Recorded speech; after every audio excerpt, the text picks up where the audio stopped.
Achieve success with Global.Media.com.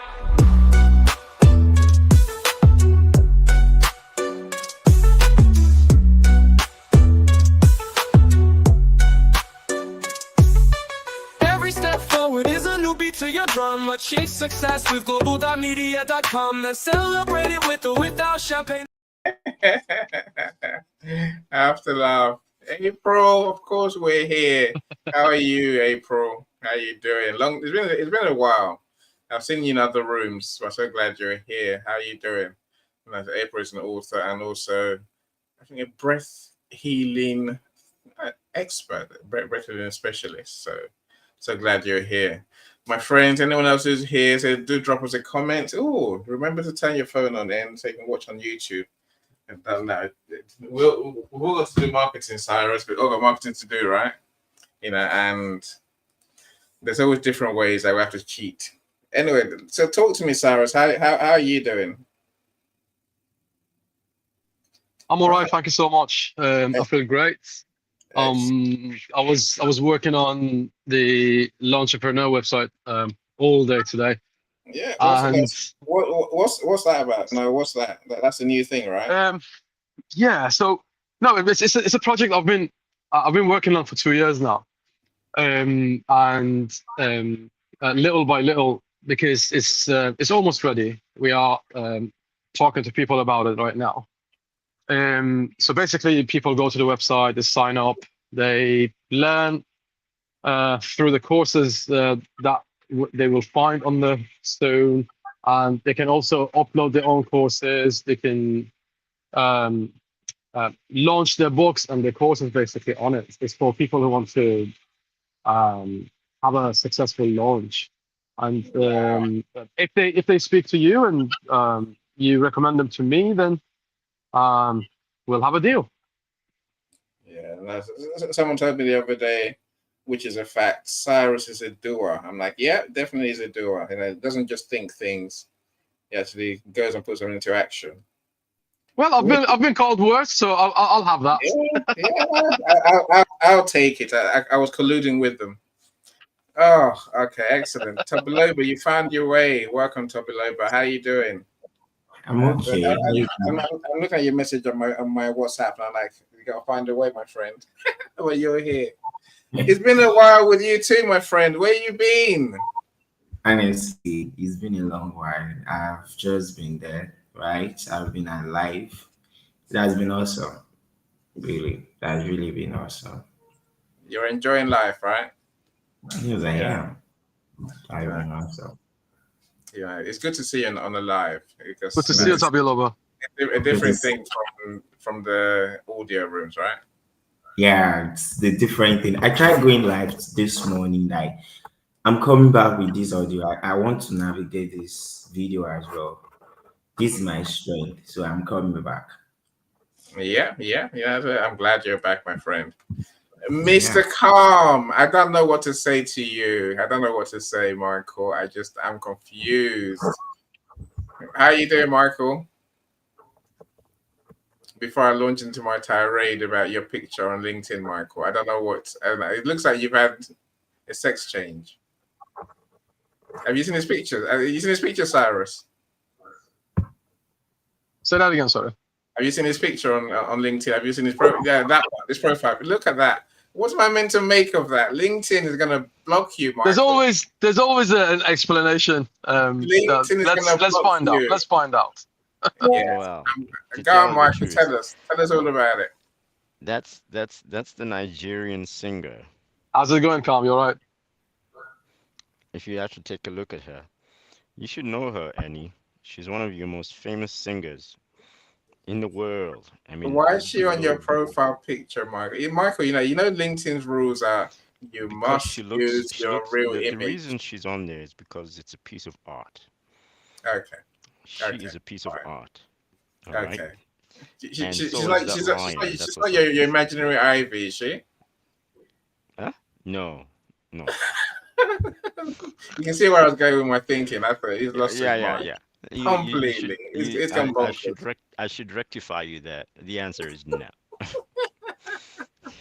So let me Positively do and let me do a absolutely. few more welcomes, and I'll come back. Then we'll start the conversation.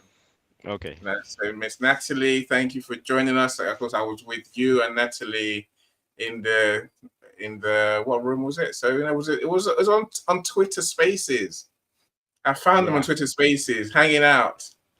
Michael and Yeah. Natalie, having a serious conversation. I think Michael Rivers joined as well. Yeah, So you thought I was kind of a little bit, too serious. yes, Michael. In fact, Ever the pessimist. I think in order to what do you call it? Your words, to encapsulate your words, I'd say blimey. Yeah, cool. Blimey, that's what that is the shock of my life, Michael. That's what it comes down to. Comes down to, right? Yeah. British colloquialism, slang, if you want to call it that, Cockney slang, if you want to call it that. But I'm sure Sarah says cool blimey as well. It says it's swearing, Michael. It says it's swearing. It says it's being unpleasant, as some people would say it, which I just think is expressive language. That's what. Yeah, When well, I the swear, UK that's what I mean, people really. really love to express themselves very Yes. hard. Well, no, we use words and we say it nicely, so people think we're being not offensive, but we're being, if I swear, then it's serious. I'm genuinely jarred. Something's gone wrong No, somewhere. no, it's the accent. It's the accent that is just throws us That off. It's that kind of like, that what the that hell did takes the he edge just off. say? Exactly. It's He true thinks he's that. being hard, but he's actually being nice. What the heck? Yeah, we're being nice as long as people get our point in the end. So Americans are loud, and I don't know why for the Africans, but the Americans are loud. But us British, we talk softly, but we I know it could be harmful. It could be harmful if we choose to be, especially if we take offense, like I was saying. But most of the time, our soft-spoken accent, Michael, hides our real feelings. That's probably the way to describe it, right? Anyway, let me work with some more amazing people who are here. I think Christiana, welcome, welcome, welcome. I woke up this morning to find, so this afternoon to find the message from Christiana saying she's gone live. I'm like, what? Anyway, I don't know, Christiana. I don't know what happened there. So, hopefully the event was good. Hopefully it was recorded. I mean, I think it was on she got her new WhatsApp group. She got her new, also on Instagram and also on LinkedIn. But I didn't get a link to join any of them. So, what can I do, Christiana? Anyway, we'll talk later, I'm sure. I don't know whether our show is still going on Thursday. I'll soon find out. Yeah, Dr. Noella, welcome, welcome, welcome. But that's another one of my superstars. And say, Dr. Noella and we're working on bringing her events to lives. I mean, she does. She got an amazing what to call it Zoom group that she does already about parenting. And I said I was there last time. I think there were about 90 people there. So she has a huge audience. But I want her to know my audience who buy books because her book is coming. Her book is coming. We're just editing the book right now and then start to publish the book. In the meantime, I want us to build a community, as I always do, around my beloved authors who write amazing books. You get to know her, you get to like her, you get to trust her, and you get to buy the book on launch day. I'm excited. I'm excited. I'm excited. Who's saying send me the StreamYard link? Oh, I have to go and look at my LinkedIn. Send me the StreamYard link. Joni's joined us as well. Christiana, the StreamYard link is in your WhatsApp. It's on your LinkedIn. If it's on your LinkedIn, I'll send it to you now. That way you don't. So you didn't send it to me because I'd love to hear your thoughts. Of course, my friends, the link to join the studio is in the comments. Don't be shy. If you got anything to say on our topic, then please do join us. Otherwise, of course, use the comments for what they're there for, right? Let us know your thoughts. Let us know, I guess, your experiences and anything else that we can learn from you on this topic or on a related topic. I'll be more than grateful to hear from you. I'll be sending you a link now, Christiana. Okay. Joni, I mean, look, I've sent my good friends a link. If you're on my WhatsApp, then you cancel my good friends. That's where everyone is. I share the link there first, and then for all the others, you can just the link is in the comments page here. I'll put the link in the comments here so you can see it on the stream. My WhatsApp is not, it's not happening, says Christiana. Sorry, Christiana. What can I say, right? Your WhatsApp's not happening. Anyway, Dr. Noella, again, I'd love to hear your thoughts on our topic. Okay. Does anyone want to say anything before we get going for real? Boom No. shakalaka laka. Thanks. I don't know what I call you, Calm. What I call you, Ivy. Or what I call you, I don't know, Michael, Malcolm. I'm totally confused now, right? Totally confused. Call me calm. Call me calm. I think Annie, I should change my name to Cool, and you should change your name to Collected, and then me and you and Calm will have a good group. Cool, Calm, Oh, Collected, God, mate. Cyrus. I see where you're going with that. Cyrus. See, this is why I call you the lyricist. Stop it. Christiana, it's Good lovely to evening, see you. Anyway, look. Any, So the we do link. need to hold on. We do need to talk, like Calm and Cyrus. You know that thing we went to last week. That thing about the Great Discovery. Oh yeah. They want to know what to want to do. I'm like, I need to meet my friends first. So yes, it's a shield. It's a shield. I've been pitched by them in the past 2 years. I've been pitched by them twice, right? Really? By then? Yeah. Really? The reason I'm not so keen on them is simply because the whole thing is an attempt at making money, which is the nature of every business, right? Which is understandable. But I cannot see any evidence pointing me to a direction where I can say, all right, they are helping a community of some sort. They may well be helping some sort of community, but it's just when you look at the pricing structure, you can see that, oh guys, we're here to make money. I can get exactly what they are providing on other platforms, such as Udemy, more or less the same quality, and on some of the features I don't have to even pay anything. Does Udemy do like language translation and a language? So in terms of language translation, so I was there in that part of the presentation more than once, obviously, and it is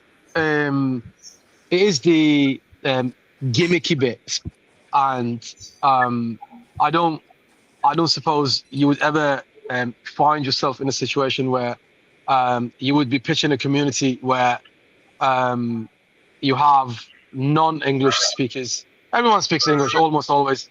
In LinkedIn, almost everyone's got some level of proficiency in English, and that bit is helpful if you have a community of non-English speakers, like I don't know, deep in Brazilian Amazon. If you find a community who have never been exposed to English language, I don't know. But it was too gimmicky for my liking. I get what you're saying. Look, I think for me, it's a question: is it AI tool? I want to see whether it's anywhere near what we use, you and I, Cyrus. But look. Let's not discuss it in public. There are some good things, I think. Being able to translate your courses to different languages. That bit is phenomenal. That bit is fantastic. That bit of the service. Watching me speak Swahili, that would be amazing, right? And it looks like me speaking Swahili. Damn, he's good. And whether it's worth my money, we can discuss later, my friends. Yes, it was the cost effectiveness of it that really threw me off. You know, but we'll talk later. So, you know, Yeah, sure. I don't want to put anyone else off. Like, you can tell me exactly what your experience is. Christiana, ignore us. You know, ignore us. We carry on talking. Let me welcome You Dr. can tell me Lisa. too. Of Welcome, course. We can have a meeting with welcome, people Lisa. coming. Any. Safi, I see you as well. Safi is a virtual artist. No, she does art online, digitally. You know, I got this. Check out her link. You go and have a look at her art. Now, really, you'll Someone be open amazed. the door, please. Yes, please let someone. Let them in. Let them in. It's Amazon Oh, God. delivery. It's Amazon delivery. Stand up, right? Guys, can you open the door, please? Thank you. Honestly, it's that, Let that sink in. right. Stop now. Stop now. Stop now. Christiana, the mic is yours. Talk to us. How are you doing? Hello, everybody. How are we doing today? It's so good to be here. Annie, first of all, I didn't have any live event. You Your read your the your message. post your You post read the said post. Listen, you we're read the going live post now. and completely missed the whole point of the message. Nothing new. Nothing new. I don't read posts. The live I'm just is like, so quick. We're lovely. like, okay, It we're going says live. we've Where's the gone link? live, as in our business page is now live. Okay. The announcement, it had it all in the post. You didn't read the post. I don't read posts. No, look, no, I said my friend Michelle Ramos will tell you, I'm the laziest reader there ever has been. I don't read posts. I just look at For a them. publisher, that's just If not it's good too enough. wordy, I'm just like, no. 3 or 4 lines, I read it. I'll get it. If it's longer than 3 lines, I lose my mind halfway through. I'm just like, no. Then I try and find something to hold on to, a hook. What can I say in the comments? What Well, word can I use that they said? I'll And make then a mental note of that for future reference. Hi, like, Joni. Hi, I'm telling Cyrus. everyone, I'm Hi, lazy. Calm. Hi, how's Hi, it Dr. going? Noella. Hi, Natalie. How Hi, you doing, Joditilla. Joni? Has your water leak stopped? Oh, Yeah. yeah, For goodness sake. that's always a nightmare. Yeah. That question opens doors. I made sure I use the right Currently words, in my Christiana. Water kitchen leak. from my roof. Annie, Yes. sometimes I wish you didn't ask your questions. Innocent Annie. That's what innocent Annie does, Or at right? least consult with Innocent. someone, like ask your wife, should I ask this question, should I not? It Exactly. sounds like I'm not a ready guy's to been left Exactly. unattended and unsupervised on the microphone. oh, I'm saying nothing. Like, That's always Joni, recipe for ignore disaster. them. Hide your ears, Joni. Hide your Like, ears. Ignore mate, them. that is traumatizing, that question. How can I Stop it. unhear that now? Oh my goodness. Stop It it. feels like you were Exactly. like actually Don't- saying that so Christiana could make fun of me or something because a water leak would be her. I'm gonna say this, Joni. Your water leak Oh, is actually it was it's actually actual it's worse rain than my exotic time. thing. So you're the new person now. Let's forget exotic thing. It's a leakage. There was someone else to take your place, Joni. Well, But girl, I'm glad you're here, and I'm glad that you've sorted out. Yes, The leak. they've ruined everything I'm gonna say. I can't even say plumbing problems. I That am sounds odd. exotic as well, Christiana. Oh no, Annie. Oh no, Annie. No. Oh no. Innocence. You know when you're in a hole and all you can see is a circle, and then you can see the sky, and all you can see is the sky in the circle. That's you now, Annie. I'm just digging more. I'm keeping quiet. I'm keeping quiet. Stop I said digging. nothing. Wait for that, Eddie. I have. Let me welcome Mike. I'm glad you're here. How you doing, Mike? Mike says, Oh greetings my to you, goodness. That is netizens, hilarious. family. I said, Joni, how many of you are there? There's You different. guys are so naughty. Stop it. I didn't say anything. So Lisa says I'm on a roll today. No, I tell you what it is, Lisa. I'm doing pure events. I'm ignoring them. It's a Ignore them. lack of Hi, sleep. Lisa. Yes, ignore them. Ignore the profanity, the offensiveness of Cyrus and Christiana. Michael's a good lad. The rest of them. It's a British. Anyway, so I'm It's doing a pure British events. thing. So I'm sort of missing. I'm missing the whole events thing, Lisa. So when I do show up, this is my first time this week. First time probably for a good few days now since Friday. You're talking about leaking. Stop it. I'm keeping quiet, Christiana. You Mike, said it I agree. all. It's a Brit Too thing. much frivolity, my friend. So much frivolity. We need to get serious. Now, let's not. Get down to business, Michael. Get Yes. down to biz tech. All right. Let's do. All right. Let's get down to our topic today. So I've got a couple of videos to show you, and I think that this is probably one of the biggest lessons I've learned in life. That's why I want to talk about it today. Of course, now this is a book I'm reading on the topic of failure.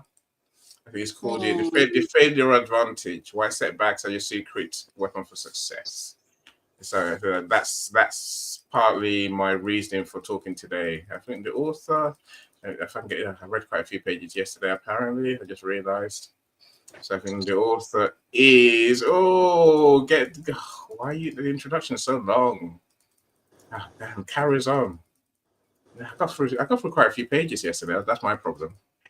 Anyway, so no, I think learning from failure. The author's name is Matthew Egan. I'll try and put a link in the comments afterwards. It's a great book. I think failure is a thing, right? Mistakes is a thing. Of course, this room is all about what if. And I say, human nature is always a negative what if. What if it goes wrong? What if I embarrass myself? What if I fail? But if I make a mistake, I guess I'm on a mission to change people's minds, to get them to think more like on the other side. What if it goes right? What if I amaze the world? What if I create a solution the world needs? That's what this room's based on. Of course, my friend Lolette and I started this room a long time ago, many years ago. Lolette is an entrepreneur coach. So, I guess, she got busy teaching entrepreneurs in her retreats, her retreat in Jamaica. And I love the topic so much. I think it's so important, the things that we cover. I guess the ability to think ourselves to success, the ability to do the right things for success. That's what this room is really about. Mike, you get the idea. Fail fast. Yeah, I agree. Fail fast, and failure is a chance to learn. But look. All said and done, we know we can learn from failure, right? But it's not as easy as it sounds. And I guess even for people who handle failure and mistakes well, I think this is really about embracing imperfection and finding that opportunity in adversity, Michael. I think we think we can do it easily, but there's many reasons why we don't do learn from failure. Learn from mistakes. Again, let me separate the two now, because even I'm going to use the words interchangeably, they're not the same thing, right? A mistake is a particular thing. A mistake is, as you find out, when we have an expectation. If I do this, that's going to happen. And then when it doesn't happen, we think, oh, something's gone wrong. And then we have to look into it and think, what do I need to learn? That's a mistake, right? A mistake involves several things, like you said. It involves expectation. It involves taking responsibility and saying, whatever goes wrong, when what I expect to happen is my fault. That's at the heart of mistakes. Whereas failure is when we think, it's all gone wrong. I can never do it. I'm a failure. And I can't get this right. I've gone wrong. That's it. I'm done. Right? And there's patterns. Failure tends to lead to, I guess, feeling down on ourselves, and then usually we run away. We don't do that thing again. We're scared, right? Whereas mistakes, again, I think many of us often we miss the chance to learn. It's not that we don't know we have to learn. We miss the chance because we don't take that responsibility part. We blame someone else. Why did my customer pay me? It's my fault. No, it's their fault. They should have paid me. Yeah. and they will leave you at that. I hate that customer. No, that's not how it works, right? So we seem to have this thing in business where we don't want to make mistakes. It's like a taboo. Don't make a mistake, Annie. If you make a mistake, what will they think of you? Avoid mistakes, right? And when mistakes happen, hide it. Don't let anyone know. Never tell them you made a mistake. Look, I get it. I get it. My phone's talking to me. The phone doesn't listen to you unless you press a button. It's talking to me over there. Don't ask my question. Anyway, look, I think going back to in business, we are so focused on success, winning, success, looking good, that we are, we have this aversion to risk. We have this aversion to being brave, being courageous, and doing something different, doing something new. See, all of that ties into today, because I think if we're not willing to make mistakes, we don't grow. We're not willing to make mistakes. We don't do anything different. We do the same old thing. Sometimes we wouldn't expect different results, aka insanity, right? So in business, we have this thing about burying anything that's bad news. Look, as a marketer, I guess I take part of the blame, right? I know that as a business, we want to sell. My clients don't come to me and say, "Any, do some posts about our failures." I wish they would, because that probably get more attention, more engagement, than some of the silly posts about the glories. Everything's glorious, everything's perfect. That's not how it works, and your clients know that. Your customers know that too, right? But sales and marketing don't want to highlight mistakes. We want to show ourselves and our clients as competent, good at what they do, successful, and always moving forward. That's not how it works, right? We highlight wins, we highlight growth, we highlight competitive advantage, how we've won, how we've done so well yet again. And I guess we all want to have that polished look, but that is not how the world works, my friends. Learning from our mistakes, because we make mistakes every day, pretty much, right? Most of us make mistakes every day. That's a mistake. That's what you expected and what really happened. When they're misaligned, is a mistake. How do we fix it? That's our conversation today. Okay, that's my introduction. My friends, talk to me. Annie, yes. Can we talk about, for some, the origin of the fear of making mistakes? Of course. There are some who've grown up or been raised with the fear of making mistakes, the fear of failing an exam to begin with. It begins with education. The funny thing is, it begins with education. It's that fear where, oh my goodness, you must be excellent at everything. You must pass all your exams. And institutions do that too. So, for example, I'll use myself as an example, actually. I remember growing up, I was always the first in class. And that was equally echoed by, my grandparents, my parents, everybody around you. The expectation is that you are that bright, intelligent person, and also being the first child as well. You're the training wheel for everybody else that comes after you. So that expectation is high, and you have to meet those. And you cannot. Sorry, my phone's going again. You cannot even think about failure. Wasn't an option. Like, not passing your exam was not an option. You had to pass the exam. You have to be the person that everybody looked to do that. And so when you don't pass one exam, for example, institutions, you could be held behind if that exam is a mandatory exam for you to pass to go on to the next stage, and then that doesn't happen. It hits you like a ton of bricks, right? So we have to remember, for some, the idea of failure was not an option to begin with. So we take that mentality, we walk into adulthood, and when failure happens, it becomes even more devastating. I'm just laying the foundations here, because for some people, they've never known anything. They've never known anything but success, and so when failure happens, it becomes an issue. It becomes a nightmare. for some. So I totally agree with you. You know, we learn somewhere.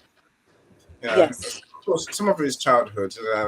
There's many. I'm sure there's many other reasons or places where we learn that we must not fail. You know, and yes.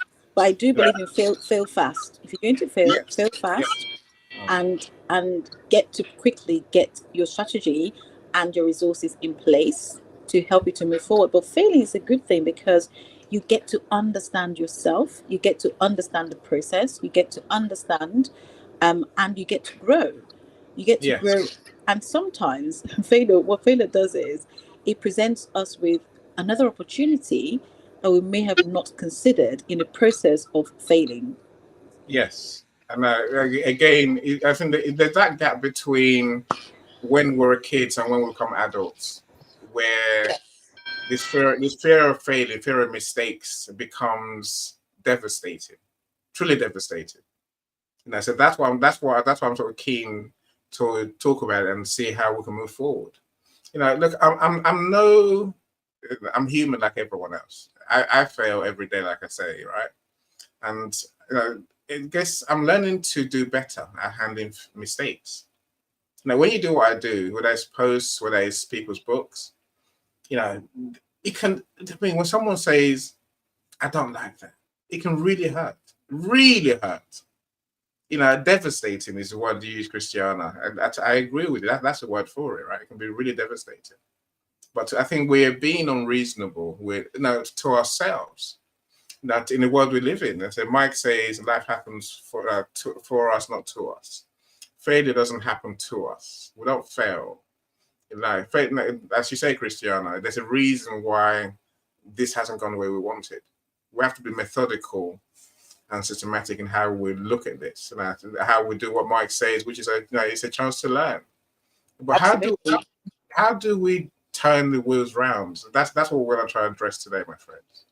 You know, because we have to turn this machine around, this thinking in our head, because it's in our head primarily. The world doesn't see it the way we think the world does, right? You Mm-hmm. know, the world is not waiting for us to get it wrong.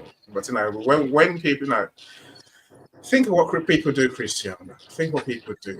You know, Mm-hmm. as soon as someone says, "I don't like that," we're like, "Oh, I'm hurt. How could you? You know, how could you say that?" No, and then, "Oh no, I feel insulted." And then suddenly we get a whole drama in our head, and the other person is they're minding their own business. They're getting on with their lives, right? You know, Yes. and but you know, we have, you know, it's a problem we have. I think, you know, we can deal with it. You know, if we just say, you know, when you do books like me, when someone comes to me and says, "I don't like it, I didn't want it that way," I'm like, Mm-hmm. mm. There was a time when I used to have a breakdown. Literally, I have a breakdown. You know, I'd be like, "Oh, I've got it wrong again. I always get it wrong. You know, Yeah. and I just can't do this properly." Then you know, I've got a coach that I do reference quite a lot, Donna Martin. The last time I did this, she was like, "Stop, just stop." I'm like, "Okay, what?" She's like, what's gone wrong? Drama I'm like, king. what's gone wrong? I'm like, I don't know. You know, but of course I know. They had a conversation, and you know what? My mistake became evident.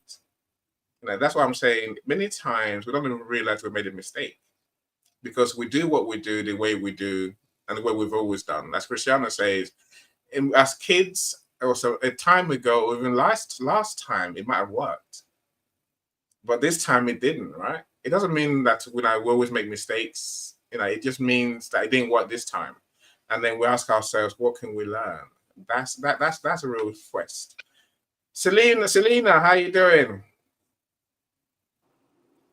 You're last on stage, so I'm kind of keen that we hear from you. So, you know, I haven't forgotten you, Selena. Are you there?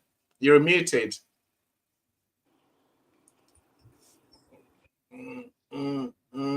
Selena? Okay, I can't hear you yet. Okay. All right. Joni, Tobiloba, and Mr. Launchpreneur. Yeah. Wait, okay, now I need to pronounce the name correctly. All right. Which one?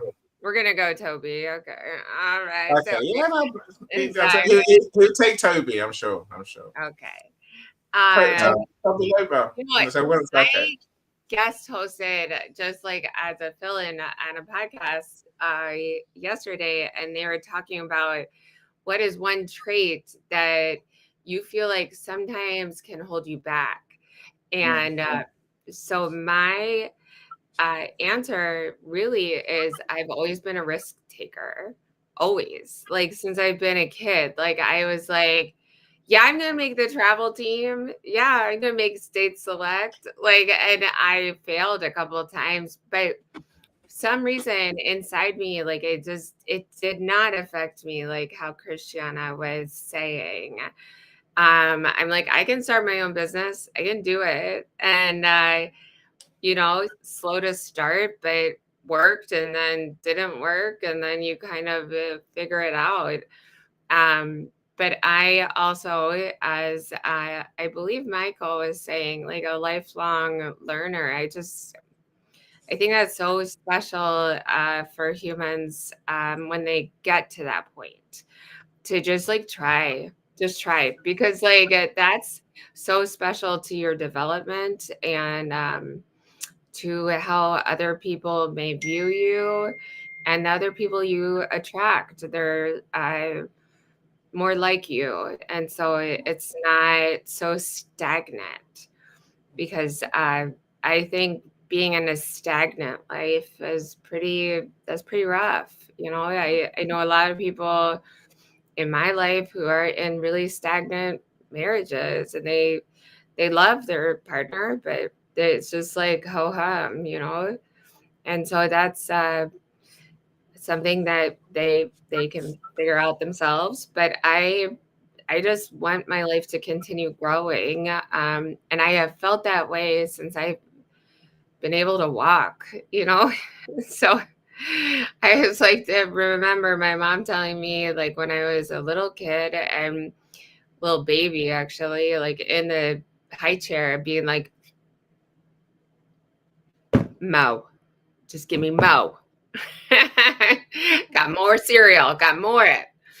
And that's always I've always just wanted more out of life. And if you feel scared or anything, that's totally okay. Like that's fine. That's normal.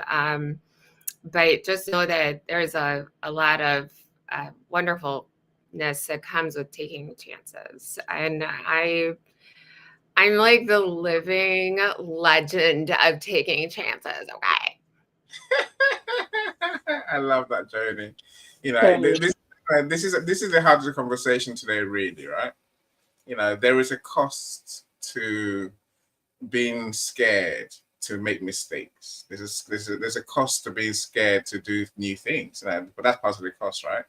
If you're scared to make mistakes, you don't try new things, you don't do new things, you don't take opportunities because it might go wrong. What if it goes wrong? What if it goes pear-shaped? What if I fail? What if I lose all my money, all my customers? So Joni, I agree with you, but I think that there is, you are remarkable for being that person who can just brush it off and carry on. Most people will get stuck. Again, I know where Christiana is coming from, and Toby will understand as well.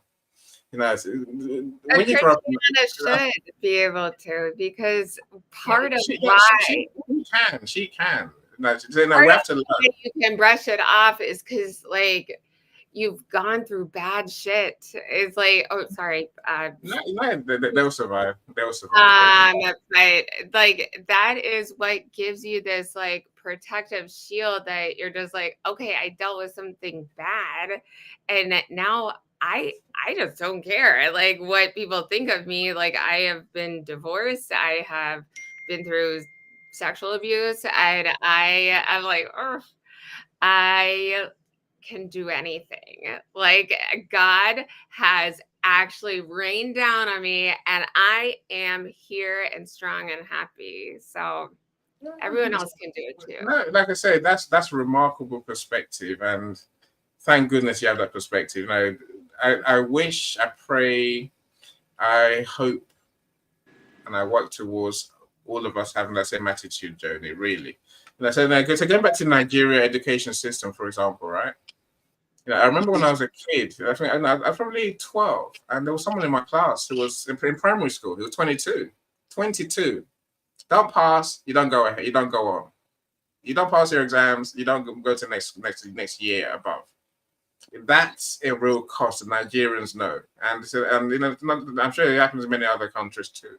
So failure in that sense has huge ramifications. Look, when I grew up, I realized that this young man had learning difficulties. That's why he couldn't pass the exam. He wasn't stupid. Yeah, you know what I mean? It was just that way. It's the way that the system was. But sometimes in business, if you make a mistake, you can get sacked, right? You make a mistake in life, you get imprisoned. Look, the cost sometimes can be serious. Of course, it can. But I think as Joan is alluding to, most of the time things are not this bad. They're not that serious. They're not that. They're not life and death. Those days are gone, right? Life is, we do things, we learn, we move on. As Mike says, I'm a lifelong learner. Failure is not only an option, character builder. Fail forward. Fail and do it quick if you can. But fail we will. Hey, guaranteed. honey, I have a story. Okay. Yeah, do it quick, then I can just. I'll just give a really quick story before you share your video. Okay. So I'm driving up to Michigan to see my kids, and they're with my parents. And I bought a new car, a Mini Cooper, and I wanted to see how fast it would go.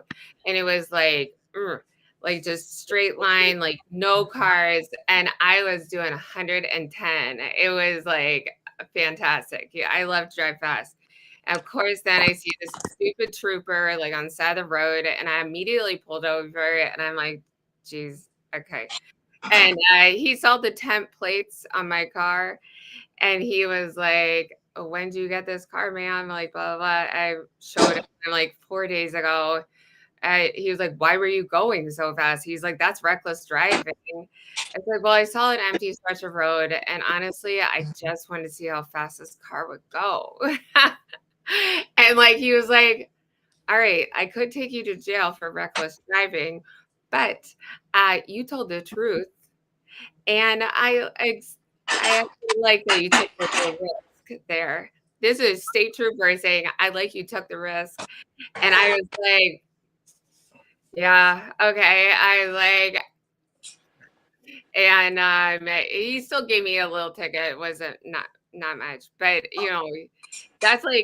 that's my personality. Like I don't try to be risky, like around, obviously kids or friends, whatever. But that was like, I just said, hey, I wanted to see how fast this car would go. All right. I got it 4 days ago. And it worked. Yeah, no, it worked. I think, again, there's a lesson there somewhere, my friends.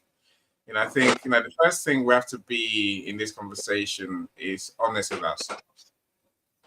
So I was thinking earlier, I aim to do my best every time I do something. Otherwise, I'm not being honest with myself, number one. And number two, when something goes wrong, when the expectations I have don't materialize, I can make excuses. Oh, I didn't really try hard. Oh, well, it doesn't really matter because I think we have to be honest with ourselves and with others by giving our best, and then that's the only place we learn from. You can't learn if you do half-heartedly, right? Selena, you're back. How are you doing? I'm sure it sounds like you're cooking. I'm cooking. You're right. How are you doing? Oh no, we lost Selena that quick. Oh, device unconnected. Tabulobi, you see the problem with this, right? Okay. You're back again, Selena. We lost you for a second. I'll come back to you, Christiana. So Selena, you're looking good. You're cooking. What are you cooking? I'm always hungry, right? Sweet potatoes and salmon and some spinach. It's good, but I'm not coming to Birmingham for that. I'd come for that. All right. Add cinnamon. Add cinnamon to the sweet potatoes. Zimbabwe food now. I might get in my car and drive 6 hours. Just come and collect, takeaway. As I call it. There is no meat on the table. Sorry. I'll stay where I am, thanks. There's so many KFCs on the way, so I'm not coming. Annie, that is so not right. Someone's offering you good food and you're turning it down because there's no meat. How dare There's no you? meat. She knows. That's what she said. There's no meat. She knows I'm not going to turn up with no meat. Yes, meat. Bring your meat with you. Honest, No, no. you can bring me some. Christiana, you're in a sassy mood. You can Stop bring it. me some vegetarian. Always. No worries. I wasn't invited, Christian. I wasn't invited, Selena. No. Okay. All right. I'll cope. I'll cope. Joey No. was going to say to you, you should be on the rally, not on the road doing No, but then 100 if you miles tell per me hour. you're coming, it's not that I don't cook. I've got some meat in my fridge. I cook for my visitors, but I don't eat it. Okay. That's what I remember that from your book. Yeah. That how you beat cancer book. So my bad. See, that's a mistake right there, right? And I put my hands up straight away and say, "Yeah, I can learn something. Remember what you read in your books, Annie." I saw somebody yesterday. This guy is big at the West. He has some, I don't know what you call it, some double things on the side of the tummy. And so I saw he drove me because he's a mechanic. I left my car at his garage. So he drove me home. So we saw this guy, another guy with a tummy which is pointed, but nothing on the side. So I said, what's the difference between you and him? Then he says, oh, that's for beer. And as I said, what about you? Then he says, oh, that's for food. So it's like he's a food lover. Okay, hear this. He went into a shop and he bought some, juice. He bought some, what do you call that, with Fanta, those things with, I don't know what you call it. I don't take it. So he said, oh, do you want a drink? And I said, no. Then I had my grandson with me. What about your grandson? I said, oh, anything for a kid. So he bought some things for my grandson. And he bought some for himself. And okay, yes, he had bought a fizzy drink. And I said, why are you drinking that? Why are you having fizzy drink? Oh, just because I love it. Oh, but he had loads of bottles, empty bottles of water. But as you see, I drink a lot of water. And I said, but the fizz, why do you drink fizzy drinks? Oh, he didn't. Oh, because I love food. Baby food. Those are useless things. Why are you eating? Just because he saw something which is edible, he wants to eat. And yet he is growing so big. And he can't control himself. I was pissed off. Sorry. That's called cognitive dissonance, right there. And it's very difficult to cure, but maybe if you throw those words at him and tell him that he needs to see a psychologist, he might rethink.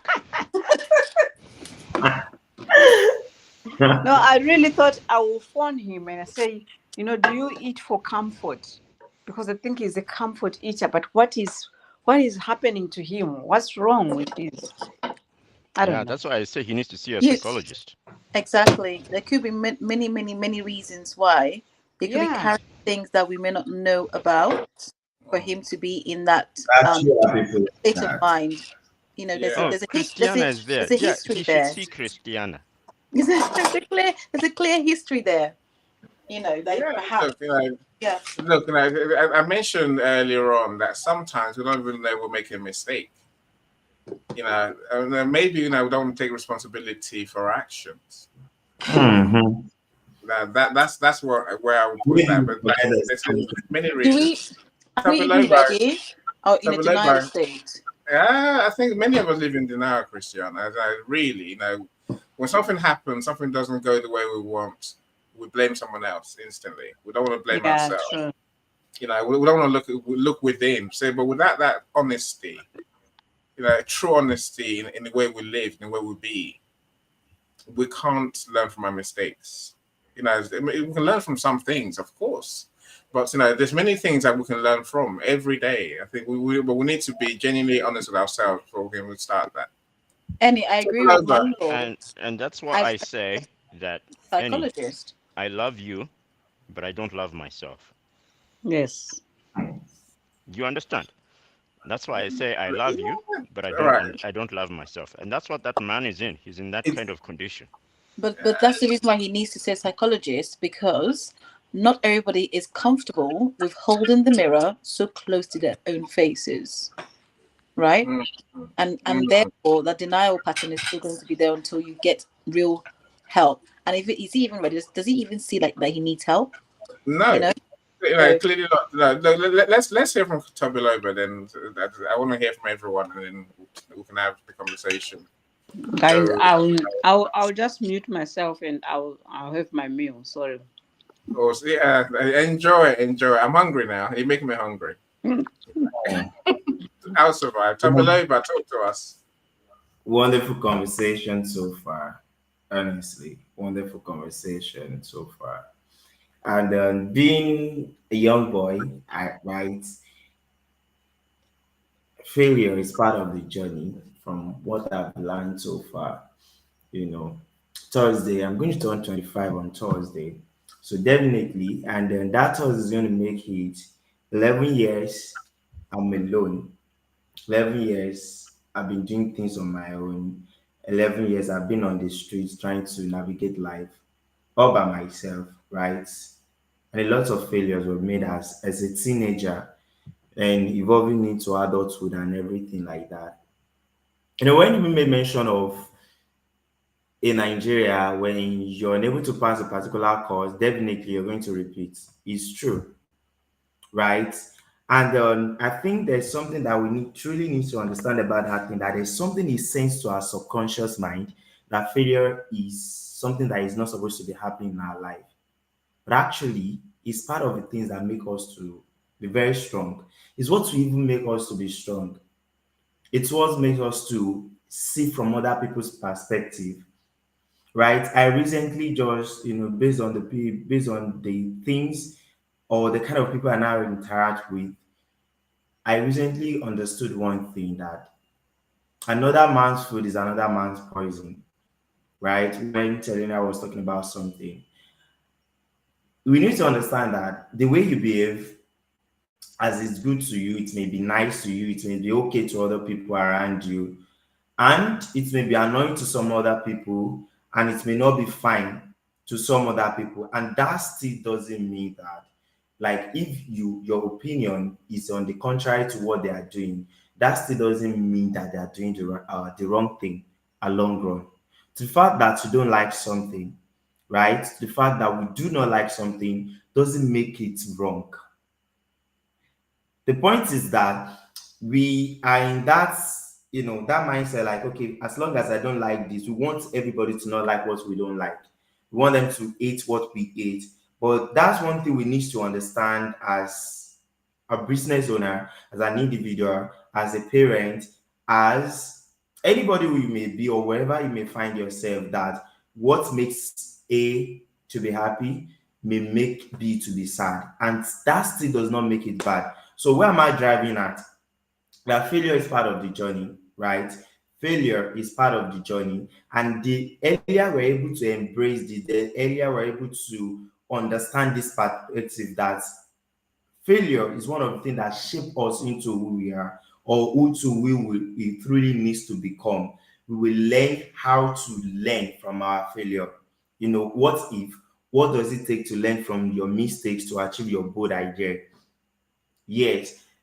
2 years ago, any knows, like 2 years ago, like a year ago, we were here online.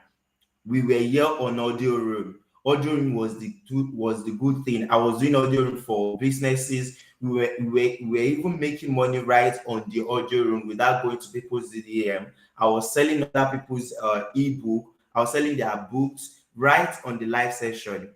Any can testify to this, that we used to do that audio room very well. And they just stop it. They stop this thing. I was like, wow, what's the next thing to be done? A month, 2 months, I was still thinking about it. I was still thinking about it, that what's going on, what's going on. Now, what I did not realize when this thing was going on is that this is not our platform. It's not a platform we create. We can't do anything we want about it. That's what LinkedIn was saying to us, That's what LinkedIn was making us to understand. Like, we cannot do what we want, we cannot do what we like on this LinkedIn. We can choose to make something happen, and we can choose to make this not to happen. All right. And that's one thing on the other hand, because if LinkedIn Audium has continued through that, maybe LinkedIn will grow more than this as well. It's a part of one mistake. Like, okay, if I'm doing something that is making people to come to my platform to do this thing, to listen, to hear from me, to listen to me, definitely let me continue to do this. That's one mistake. And then I've learned from is that, okay, when we are doing something like, there should be a result, there should be something else that is going to be okay for me. Like, okay, I'm in charge, I'm in control of these things. I can make sure that this is how it's going to be. I can make it go to the Y side, I can make it to go to the X side. So I want us to understand one thing, that failure is not as bad as it sounds. It's not as bad as it sounds. It's what shaped us to who we truly are.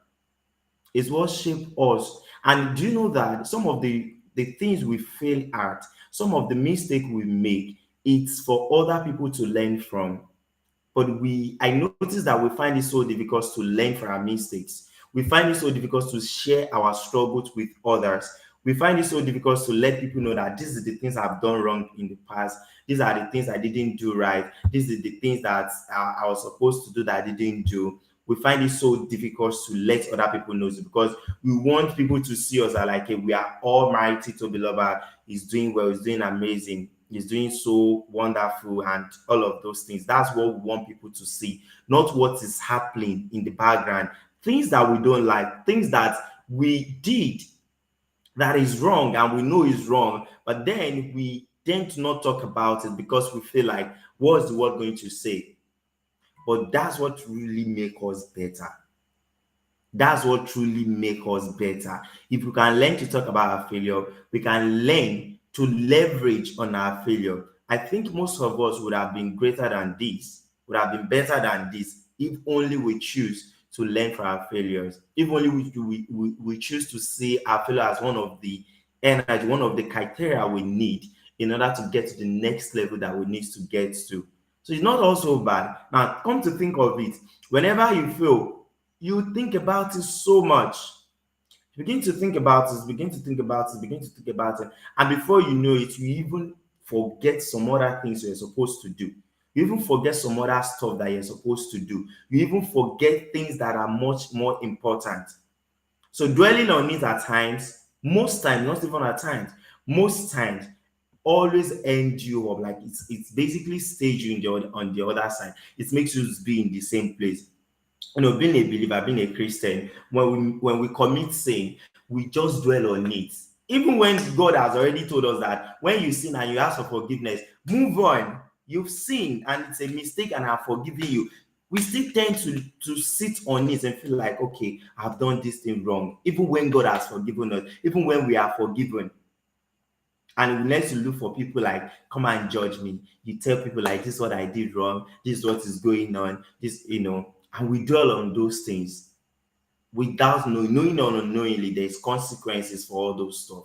And we need to understand that the moment we are able to learn to live with our mistakes, our failures, we are already set another journey for ourselves to get to a greater place, to get to a better place we need to get to. So I'm going to use the mic by telling us that failure is part of the journey and everybody is going to fail. As a matter of fact, I'm afraid of the people that never failed. People that don't have scars, I don't listen to people that don't have scars. Thank you so much for the opportunity. Awesome. It was us. Where is Any? Love that. Tabilo, Sorry. that is amazing. Thank you so much, Tabiloba. Christiana, I agree. Tabiloba is a genius. My screen froze. I got kicked out of my room and I fell off the stage. I had to restart, and I came back and Tabiloba is still sharing his genius, right? Look, everything you say, my friend, I agree with you on that one. I agree with you, right? There's important words you say in there, which I think I want to emphasize. You mentioned that this is something in our subconscious. It's something that we truly believe, something that we have been conditioned to come to believe and understand how the world works. You know, we need to change that belief, that view. We need to be more like Joni. If it happens, brush it off and go. There, You know, let the there's, lesson. Go on, there's, a, Christiana. there's a stigma attached to failure. Let's not forget that.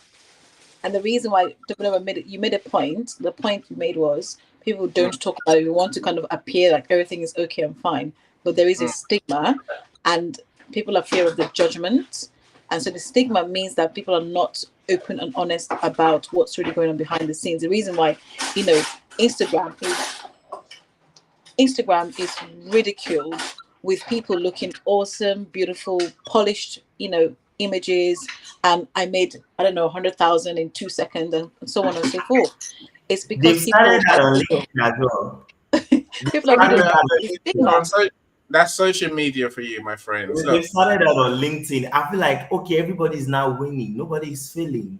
Nothing is yeah, wrong yeah, yeah, with anybody. yeah. Everybody's now Plenty doing of people are amazing. not. It's Plenty true. of people are not It's feeling. not They true. are They're not not winning. winning, but they're not They're not. feeling. No, And Joni, then they're not Not, feeling, and plenty of they're, people they're, are they're not not feeling, feeling. and They're they're not just winning. like in their own heads, and You know, that's true. And there- so there- there's a realization, my friends. You know, I say this to my good friends. Many of our friends on LinkedIn are lonely and sad. They really are. When they come to the world, they look as if they're glorious, as if they're winners. like Everything's great. they just talk It's about not the true. good side. I was like, Right. no, am I the only one going through what is going on in my life? No, Don't I have no. problems going on? This thing failed. I'm unable to put food on my table today. How is this person doing it? How is this people able to do this? How I failed in this. I was not supposed to say what I said yesterday. I failed. I lose a client yesterday. I did this. This happened. Is this not happening to people? And Yeah. I'm a believer. When I read my Bible that says that there is no Jew, there is no Greek, and there's no white and there's no black. The God is rich unto them that call him. He's rich unto her. Meaning that every situation going on in life, right? Everybody is being a partaker of it. Goodness, everybody cannot, you cannot experience goodness throughout the whole year. It's going to be a calamity that's going to come. But I don't care what you tell me. I don't know what you're going to tell me. I don't know how your dream is. I don't know where you come from. I don't know how rich your parents are. I don't know how wonderful your family is. But there's going to be a problem. One way or the other. Whether we ask for it or we don't ask for it, there will be a problem. And I think the moment we're able to talk about that, you even ease some ease. Thank God I was able to talk about it the last time I was in Abuja, Nigeria, with someone. It's like, wow, you go through this thing. The person was able to help. If any can see, I'm not in a new apartment, right? This is not where I used to be. I changed my location, right? And is this thing, my growth come to being very open to people, like let them understand. Yes, I'm good at what I do. I'm a very good copywriter. Like I know I'm good at it. But sir, ma, there could be problem. There could be issues. I can go Always, through. always, Toby, always. Toby, So I'm sorry. I know I'm calling you Toby. I'm sorry. no, you know, it doesn't mind being called Toby. So, you know, Toby Lobo. You know, we like shortened names, right? Joe. Yeah, there you go.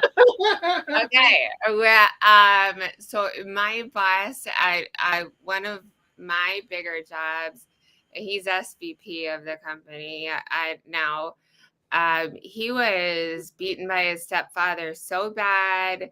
His mother was an alcoholic, and he slept behind 7-Eleven for like, I don't know, at least a week before he got a truck. And he somehow went through community college and worked his way up to be an electrical engineer. And he's SVP of a very big company. And I mean, it can be done. It's hard, but it's not just you. It's not you. We all have this stupid stuff behind us. And I am really proud to have heard your share. Yeah, no, look, no, again, there's many things as I would say. Let me work on some people. Now, Christiana with an H, welcome, glad you're here. People put all sorts of on social media. I don't even look at it, Christiana. I don't never mind get carried away. I just don't look. You know, a By friend of the mine way, just that's mommy there. Christian is one of my mommy that I talk to on really. LinkedIn, right? Oh, We wow, talk wow. very well, and then one of the people I really don't fake anything. At my age, what should I fake, right? What should I fake at my age? I have not failed. I have not failed. You people have. You've done it. You have children. Any has children. You have a wife. I don't have. I don't have children. You have not make any mistake. I've not married wrongly. So there's nothing to hide yet. There is nothing to hide. I understand why people hide what they are hiding. Why? Because of judgment, right? People are going to judge me. They'll be like, why this thing happened? Why this thing is going on? Sometimes the only way we can get peace and have ease is when we're able to talk about those mistakes, those Yeah, struggles. yeah, Most yeah. times when you share your struggles with people, when you share it, like they may not have solution, but you see those things, it's gonna be all right, it's gonna be fine. My friend in the States understand that when I have them in numbers, and when I talk to them, they feel like, okay, this is it. So everybody is lonely. I mean, this house all alone. Should I not be lying and be like, I'm not lonely? I don't need people. Everybody needs somebody, right, to lean on. Everybody need a good partner. You need a good wife. You need a husband. You need caring children, right, to look after you, right. No matter how wealthy you may be, no matter how impressive your life may be, good looking. I don't care how well things is going on with you. There will be a Yeah. problem. No, no, There's no, going to for be a sure. You see, I watched a video today, and I think the point was his point was simply many of us have a nail in our head, proverbial nail. Now, it's obvious, it's there, right? But we ignore it and say, "Oh no, my problem is all that." Sounds You know, painful. we need to deal with that nail. There's no point wearing a helmet to protect the nail in our head. Take the nail out before you can move forward. So below, that's the way life really works, right? I think we need to be honest with ourselves. That's what this comes down to. Let me welcome my sister Annie. How you doing, Annie? Feels like a long time, but it hasn't really. Thank you for joining us. So I love Natalie's comments. We're good at seeing failure in others, but it's our perception, as you say, Natalie.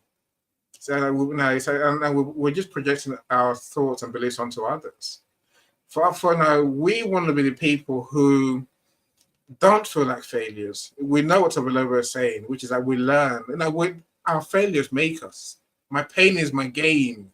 All that, that's not just talking. That means something, right?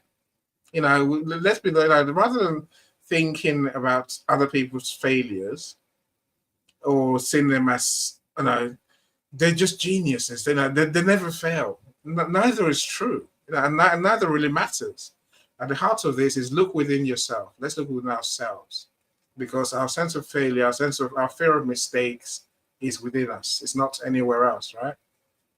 Shuba, I see you as well. How you doing, my good friend?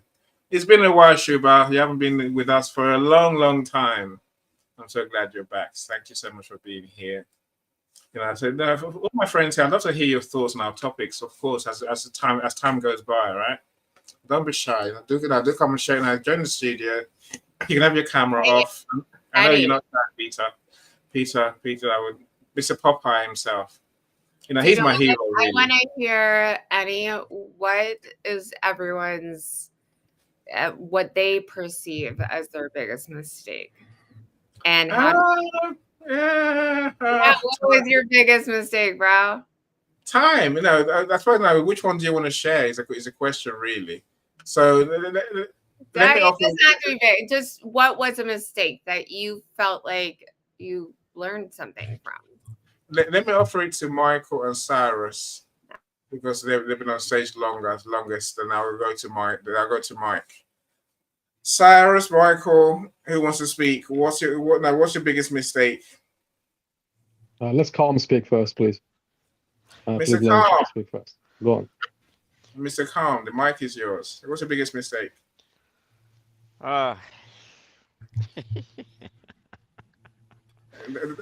Make sure they can't arrest you for it, and make sure they can't. You don't lose everything. Well, I have got one of those, but we're not going to talk about that. No, hold on. I think we all do. Look, I'm not going to hide it from you. I grew up in the No, state. I grew up in State I'm going Fair, to right? go. I'm going to keep my promise to a person that I made Okay, and say that I'm not going to talk about it because okay. they did Don't, ask me don't, and don't, don't talk they about that one. begged me. They Don't begged talk me about not to that do one. that. Talk So about I'm not something going to do else. that. Talk about something else. All right.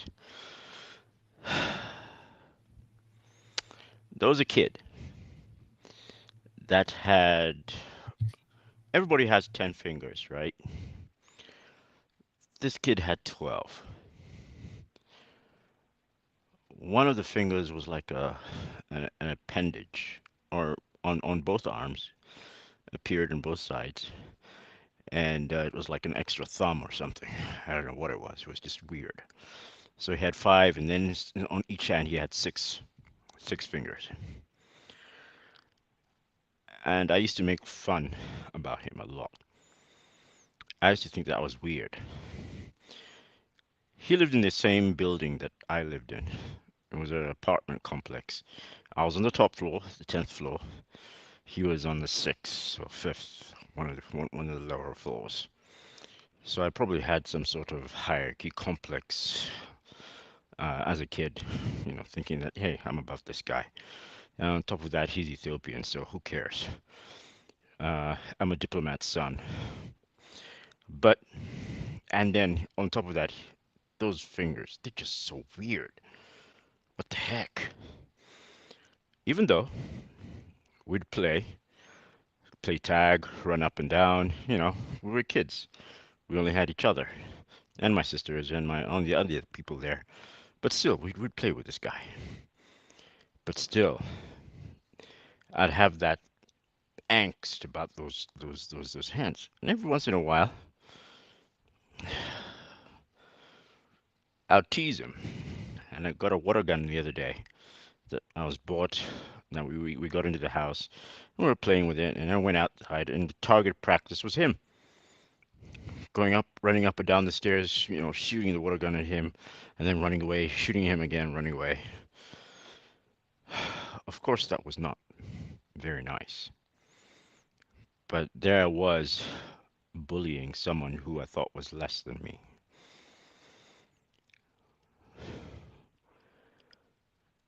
That Um, I ended up uh, telling my wife about that, former wife, ex, and she said that if you had told me that story in the beginning, I would have never married you.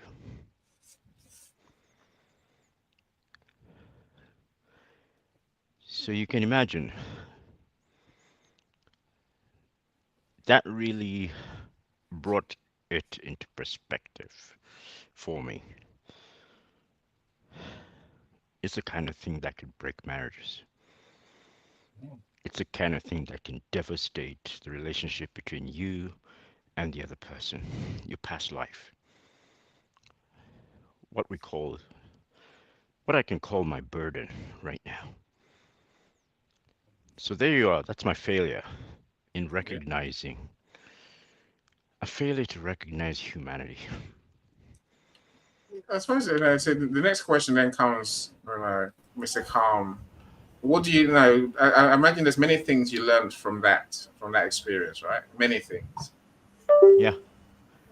And there's something that I was reminded about by who's this? By is it Toby? Yeah, Hmm. by Toby. That our failures are like burdens. We stack them up and we carry them with us. And the more we stack them up over and over, if we go out there, we fail, we stack them up.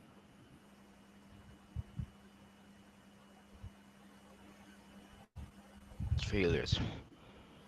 And we become experts at fixing other people's failures. But they're not us. They are not us. Look, We still got our failures in the bag, and yes, I we're agree. rucksacking them around. We Yeah, haven't dug inside ourselves to figure out. Let's fix our failures. But here we are. We're burdening ourselves over and over, fixing other people's failures, and seeing how. we're so focused on that, and I don't understand that right now. It's kind of, he put it in big blinker and highlight, saying, "What the heck Let are you me doing?" say this is a human tendency, Michael. This is why we have to talk about these things to learn something together, right? Oh, yeah, yeah. I think the stacking, as you call it, to a little bit mentioned, literally is in us. It's what it's what we say to ourselves in our head, right? So it's our subconscious, and essentially what we're doing is called, I guess, normative framing. The stories we tell ourselves. That's how we carry around by telling ourselves, "Oh, I can't do that. Oh, I always get that wrong. Oh, I was, I'm not. I can't do that properly." And but it's not true. And we have to change that way of thinking for sure, right? We have to reframe the way we see ourselves. Don't carry your baggage around. I love what Annie says in the comments. Annie says, "I own my mistakes. I admit them, learn from them, but won't repeat them. I won't lie either or judge others' life, and I'm not perfect, But my past doesn't define me to who I am today. I learn, I grow, I appreciate others. That's a long and short of it. That's how we need to look at life and move forward. Mike, welcome, my friend. Welcome, welcome, welcome. Do Well, you want to make your I biggest have something to say. It's about for my like now that you have let that out. I mean, you don't really think he was lesser than you, right? You're equals. You're both human. That's a real message in that. So you got to look at everyone like, they all have the same insides. They all have the same like feelings and struggles. And not the same, but yeah. Yeah, no, look, the Michael I know today is not that person that was. That's the thing, right? I think like the Michael that we know today, we know that Michael is, he's a considerate person, and he has a heart, and he's, as I said, he knows, he learned that that sort of behavior can kill a marriage. Well, I do think that Mr. M is very reflective. He goes deep to figure Mm. Yeah, out a lot of solutions. So I respect him for telling that story. But the point of that story is that this kid, who cares if he lives on the sixth floor, you live on the 10th, and he had six fingers, you had five. Like, oh well, you learned. You we live in live. the Yeah, no, he learned, Journey. He learned. That's the thing. Let's go to Mike, and I wonder what Mike is going to share with us. Whether he's going to share his biggest mistake or a big mistake, and somebody learning from there. Mike, I'll give you the mic. Mike, Mike, yay! Greetings. How are you? Um, my biggest mistake. There's so many. So hard to pick. They forget, Mike. At our age, we've been there. We've seen it. We've done it, and we've done it badly at least once, right? So, Well, I you know, I I think, but if I had to pick one, I think it's mistaking that I can do things alone, and that we need the help. I believe of the transcendent. Um, and then beyond that, we need. So I look at life as sort of circles of relationship.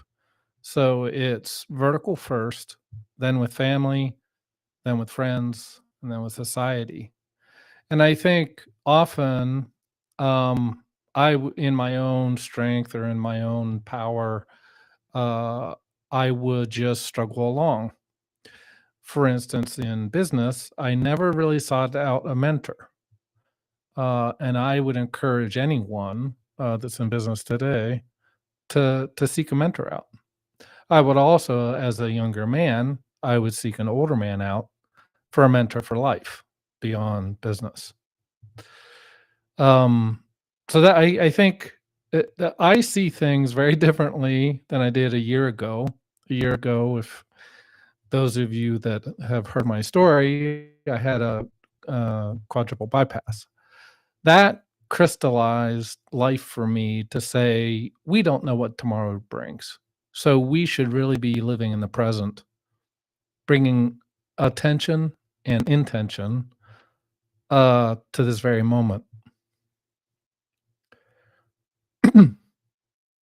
That's what I learned.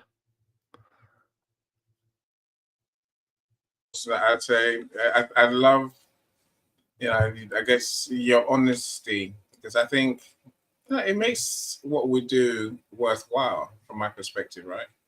We're all still learning, and I say I learn. I guess I learn every day. Many of my topics are the things I've learned. That's why I talk about them. And if you're wondering why I make a point of it, and if I read a book, I'm going to come and share with you what I learned, just so I can learn it better. Especially when it comes to applying what I've learned. We're all learning, and these events are a good way to share knowledge, and that's why I look at it, Mike. And I think it's a good thing that we will learn, right? Please go and add. What do you want to add, Mike?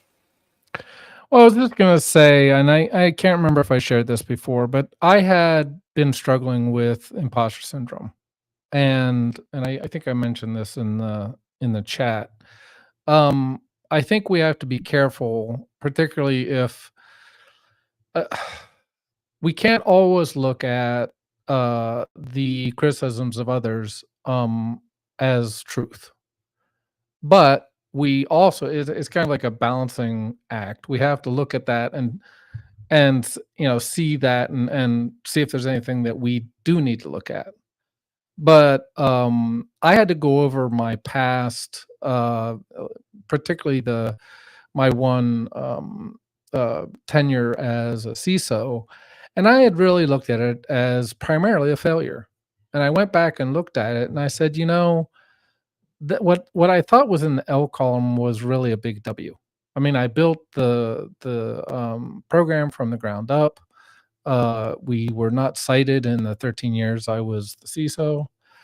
So I think we have to be careful about because I think as humans, at least I've been told that we can lean towards the negative. And so I think we have to be careful about our self-talk. And then a way around that is gratitude, being grateful for waking up in the morning, being grateful for whatever family or whatever we have, and then just being grateful for the moment. Like I said, being present. And then one of the passions I have of late, and one of the reasons I'm actually here, and is for what I call generative discussions, meaning that we leave some of our past, some of our pain, some of our trauma behind as much as we can, enter into the conversation with open hands, open arms, and listen. I think if we really want to influence, we have to listen first. We have to understand what the other person is saying or doing, and then we can interact with them. And if we come to it with a good faith intention, and that's what I said, attention and intention, is if we're coming in good faith, then we're going to look for what brings us together first. What brings us, what can bring unity first. And then if we have to, maybe we sort out stuff on the fringe. But I think, and even in business, I think if we can take that tact and say, okay, gang, this is high priority, issue X. Let's just focus on that. Let's stay away from all of the the corner cases or whatever, or what we think may happen, and just attack this, and then deal with the rest of the stuff. But that's my passion, is really to engender generative discussions. Thank you, sir. Thank Mike, you. What is Thank a CISO? Mike, what's a CISO? I don't know what that is, so I'm trying to listen and learn. Oh, Chief Information Security Officer. Mike's a cybersecurity genius. He might work out, but also he's a questioning genius as well. And apart from the things he shares with us, he asks brilliant questions all the time. I don't know anyone else who is in that class or in that league of asking the right questions. That makes you think deeply. Now, Mike, thank you so much for sharing with us, my friend. It's always good to learn from you. Generative discussions, yeah, for example, we learn from each other. So everyone that comes to speak, I have that full admiration for. I really do. Because our events were nothing without you generating your thoughts and your insights. So I'm always grateful to you. I want to go to what my sister Annie says. She says, Annie, Natalie, Paulette, and Annie. We did grow up in care, but hey, look at us now. Society said no, but that we said we will be nobody, achieve nothing, but it was so wrong. I'm proud of all of us over here for sure. I go to that one first because now saying I know that I'm here, but by the grace of maybe God, but also luck from surviving my mistakes. I mean that sincerely. I can give you episodes of times when I could have been arrested and locked up, but my life would be so different, Annie, right?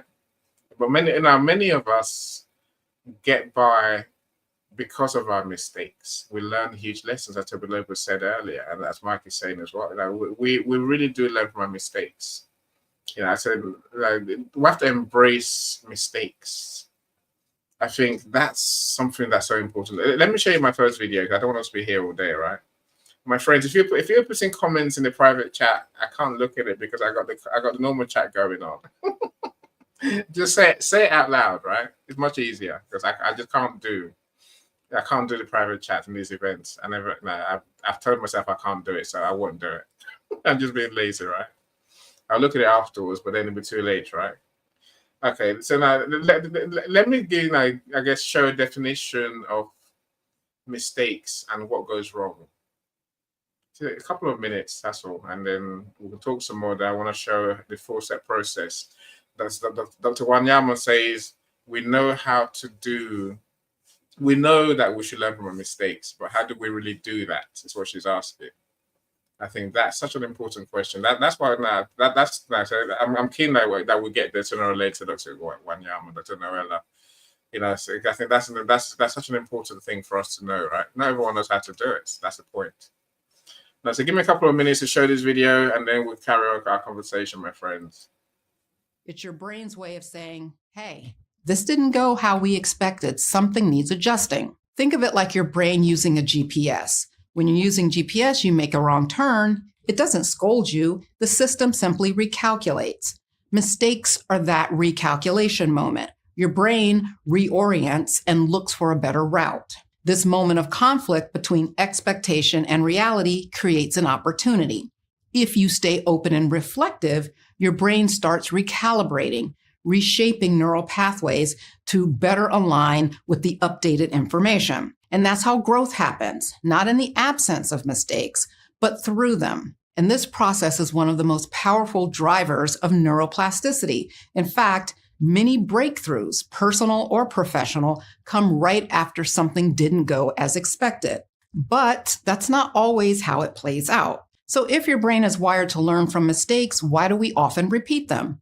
The short answer is emotions get in the way. When a mistake triggers feelings like shame, anxiety, or frustration, those emotions hijack your brain's learning system.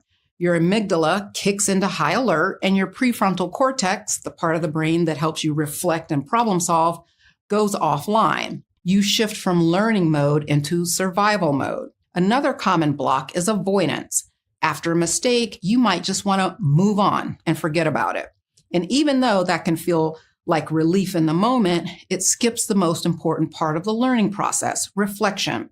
Without that pause, your brain doesn't get a chance to extract the lesson. There's also something called a fixed mindset interference. That's a mouthful. If you believe your abilities are set, like you're either good at something or you're not, then a mistake feels like proof that you're not good enough. Your brain gets so busy protecting your self-image that it misses the learning opportunity altogether. And then there's the repeat trap. You make the same error again and again, not because you're not trying to do better, but because you haven't figured out why it keeps happening in the first place. Your brain is stuck following the same old pattern because it hasn't been given better instructions. The good news is this cycle isn't permanent. You can interrupt area. Again, so many good things there from my perspective. Hopefully you agree. Tobaloba, I love showing videos in my show. It's a show as far as I'm concerned, right? That's why I view my events. Look, there's many things that the lady said which I think are so true. So many breakthroughs happen because of our mistakes. When Tobaloba says embrace mistakes, that's what he's talking about, right? Yeah. Tobaloba, Yes. you mentioned the audio rooms, right? I think that's such a good example to use. That's a perfect example, right? Again, when she talks about avoidance and ignoring the truth, not stopping to reflect, right? As you were talking earlier to it over, I'm thinking to myself, LinkedIn took away audio rooms. Was it a mistake by LinkedIn? Maybe. Who It knows? was. It Who was a knows? mistake, right? Who knows? Who knows? But they got this now. They got live stream that people pay for to join tonight to be part of, right? So to them, it's a business decision, and it makes perfect sense, right? But to us, when things happen to us, Mike, I'm well aware of you saying that things happen for us, not to us. It makes me question myself, Tobaleba, and think, right, whose fault was this? Who's responsible, right? You and I, many people will say this LinkedIn's fault. LinkedIn shafted us. LinkedIn fooled us, and then took it away. It's their fault, right? But here's how I look at it, which is the reality for all of us when it comes to live streaming versus audio. We have to prepare for change, my friends. Those who didn't prepare to change to live streaming, they lose. That's the truth, right? Now, our mistake is not preparing a second option. Our mistake was depending on things to be exactly as they are, the way they're always going to be. That's not how the world works, right? It's on us to safeguard our business, by having Plan B. That's the truth. So, end of the day, it's our problem, it's our fault, it's our mistake. We need to learn something from that. It's called have a Plan B. When I looked yesterday and saw Natalie on Twitter Spaces, I was like, that's a Plan B. I like that, because if live streams goes wrong, it's a Plan B, and a Plan C, and a Plan D, right? Go to Instagram. Now you go to TikTok if you really have to. I said that there's many other options out there that we can do audio in and do live streaming as well, right? Now we can't keep blaming others. Go on, top it over, please. Is it when I was growing up, I didn't have the opportunity to live with my parents, right? And then I was living with various people, with different people. And at 2016, no, 2014, I was with somebody. I spent just a couple of months there. I found myself out again and went to somebody else. And then 2015 was with somebody again. I found myself out. 2016, same thing. Then that 2016, I got to somebody else's place. And I managed to stay 2 years to that one.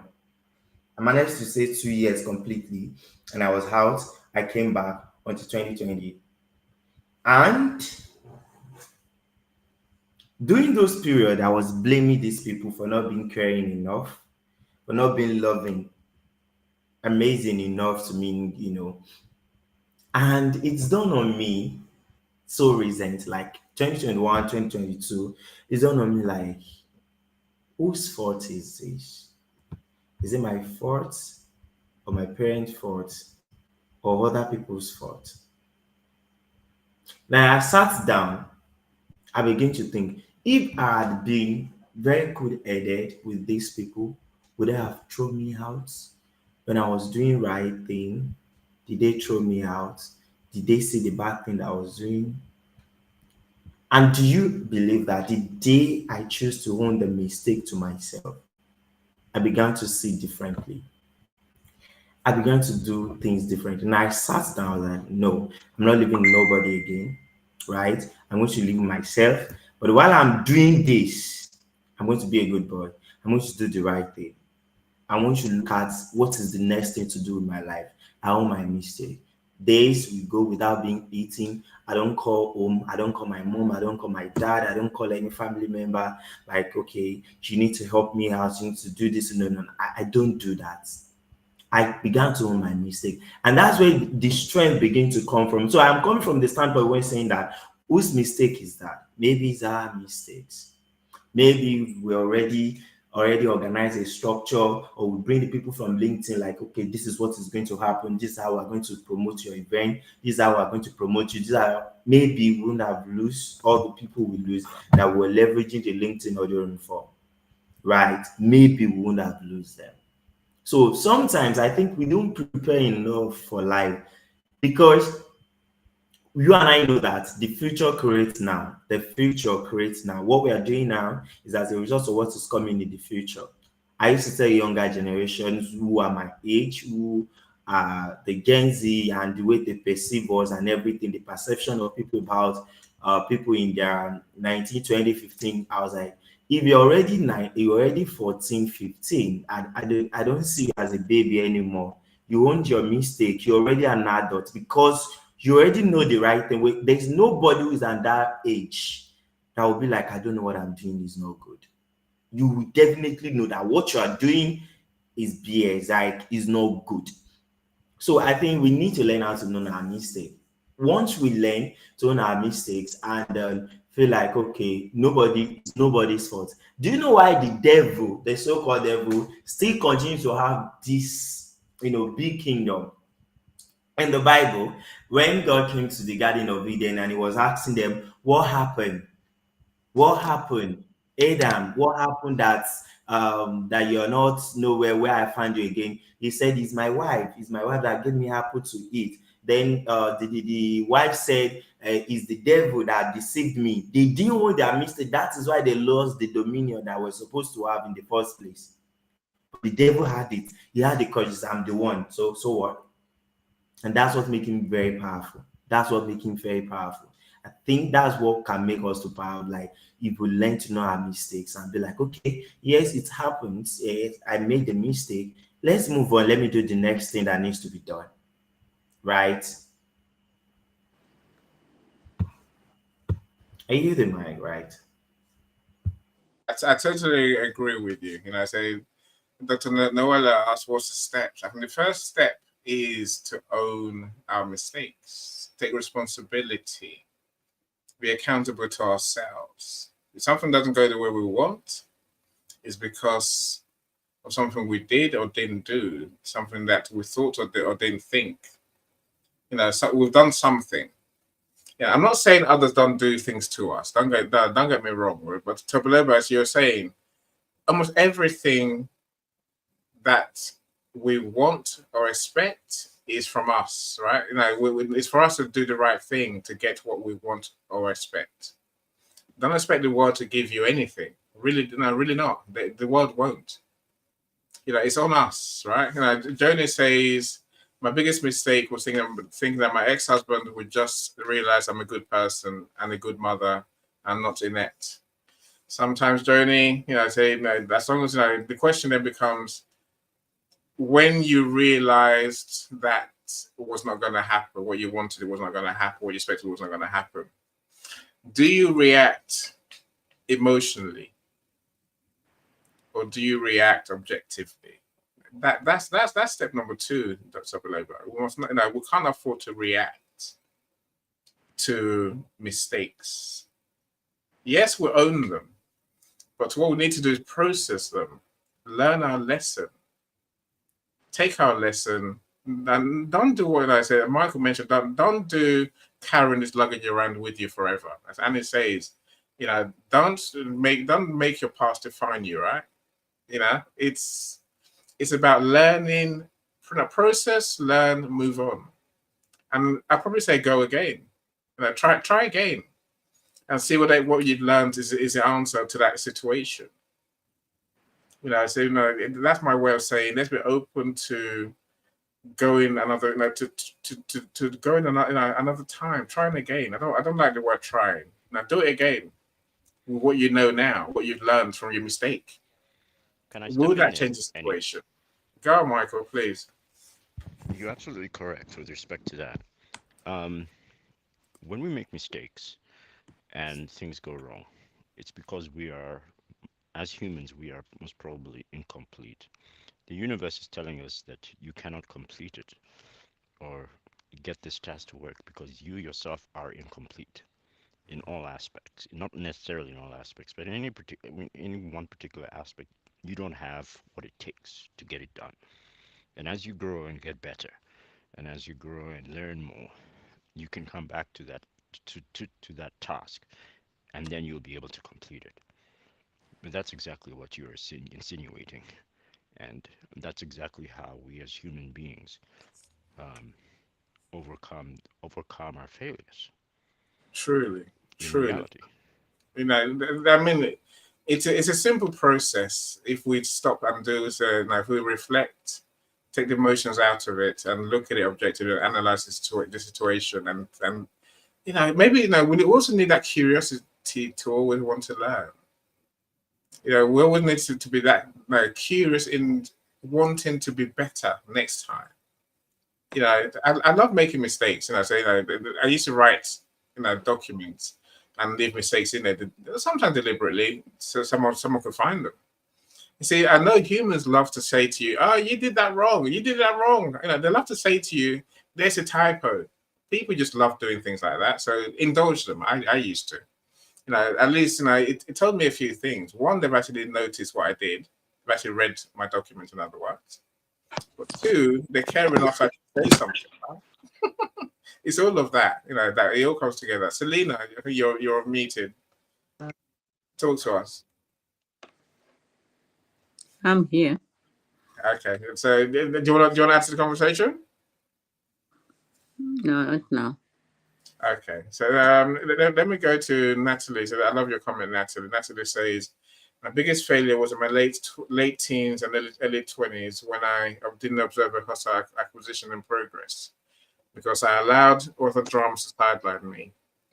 So no chance of this ever occurring again since I experienced devastating oversight fallout and lost a great deal. Now, everyone has stories to tell. Everyone has, you know, nightmares that could haunt us. Don't rid your brain of them, my friends. Process them, learn your lesson, move on. I think is it Annie? I think it's Annie. Yeah, it's Annie again. Okay. My biggest mistake was not believing in myself growing up in care, but I learned that you either sit down, let them win, or get up, fight. I got up and still fighting today. I think that's a good way of looking at it, right? That really is a good way of looking at it.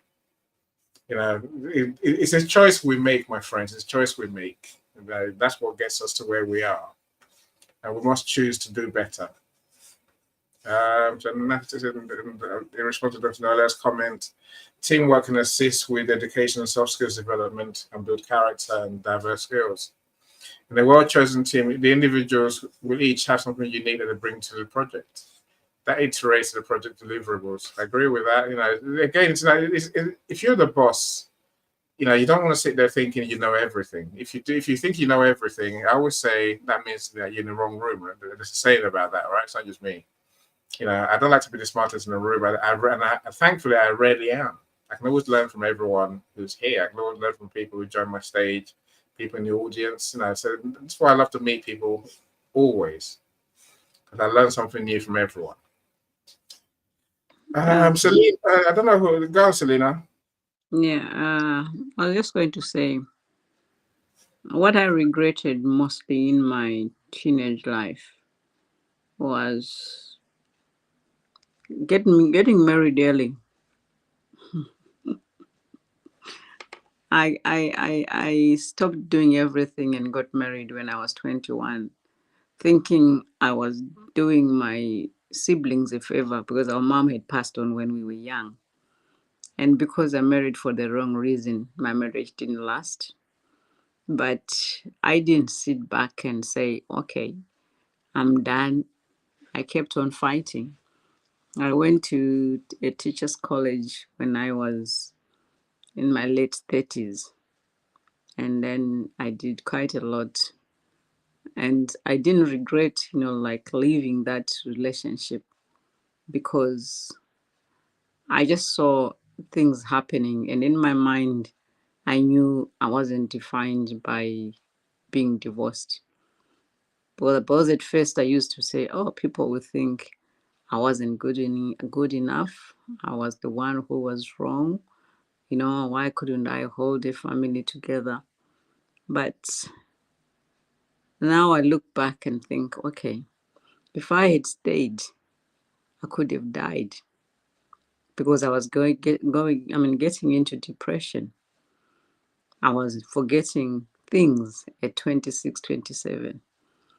So because of that, I moved countries. I brought up two wonderful kids who have given me grandchildren. So I think, yes, I regretted it at first. I didn't want it for my kids to be called bastards or whatever.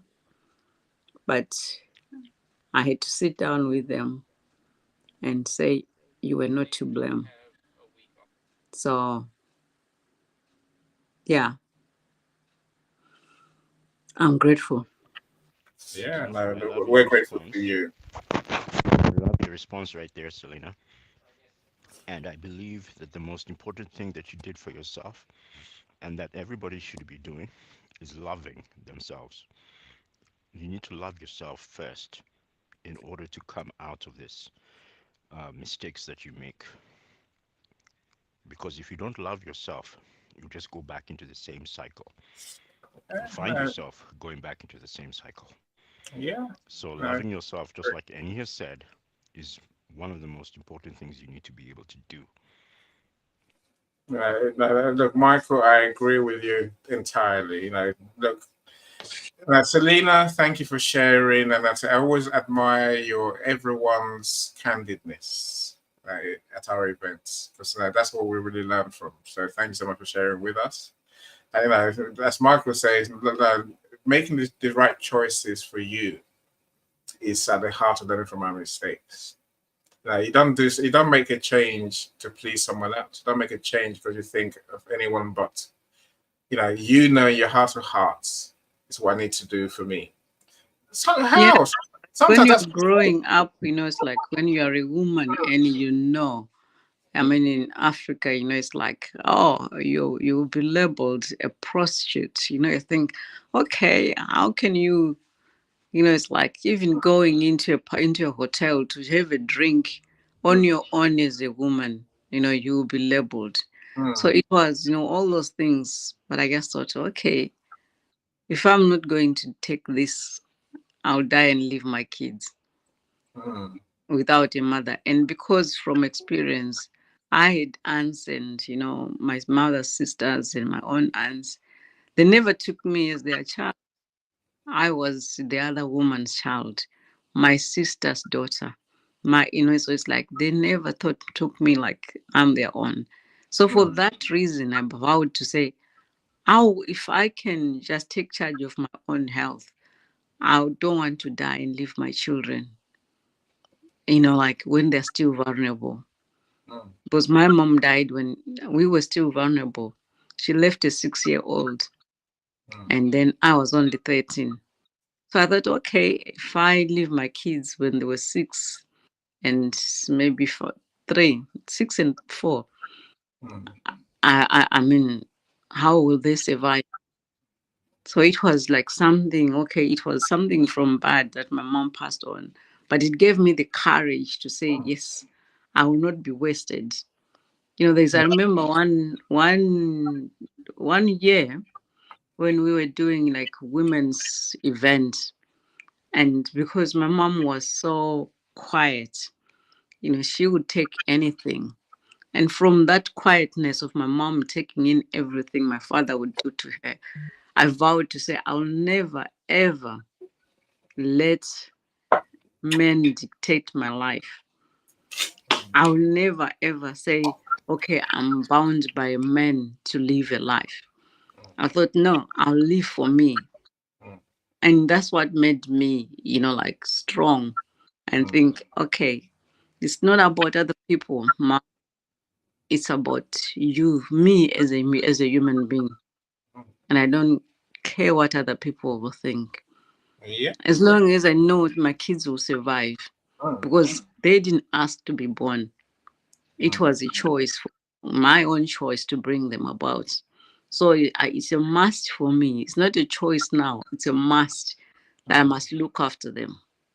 And I Yeah. never regretted whether I came on my own and I was sleeping, like sometimes it was mad working in, like these places where it was cold and warehouses.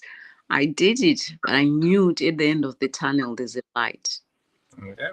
I think that's an important point, Selena. Look, I think, it's hard to justify living in misery. And so, like I said, many people live in misery. We talk about this is where we started the conversation. People know they know what to do. They know the right thing. We all know the right thing in a way, right? But people make their choices, right? And as long as you're not living in misery, as long as you're not living in your pain, you can learn and then move and then process and move on. That's how life has to work. Now, I know for sure, Selena, you, me, Mike, and Mike and Calm or the Michael, we know for sure that life is not a straight line. Even if you make another mistake when you choose to do something different, when you choose to learn your lesson, even if you make a mistake, there's still time to put it right. Now, there's still time to live the life that you want. That's the thing, right? Life is not, it's not a one shot and we're done. Let me say, I've learned that everything I thought of as a kid, everything I thought was the only way to go was not the only way to go. And I've had to change routes several times. I'm saying, let's be brave, courageous, believe in ourselves enough, love ourselves enough to take those steps, whatever those steps are, right? Let's do what we need to do to learn and move on from the mistakes that we make. Cyrus, I see you flashing your mic. I don't know. Okay, no, there's only one of you now. So no, there's two of you, Michael. There's two of you, Cyrus. I'll let you speak, Cyrus, and then Cyrus. The mic is yours. You want your presentation on stage? Oh yes, please. There you go, mate. Thank you. Okay. All right. So, good afternoon, good evening, everybody, wherever you are based. It's a pleasure to be another fantastic event by Annie Osong, the great Annie Osong.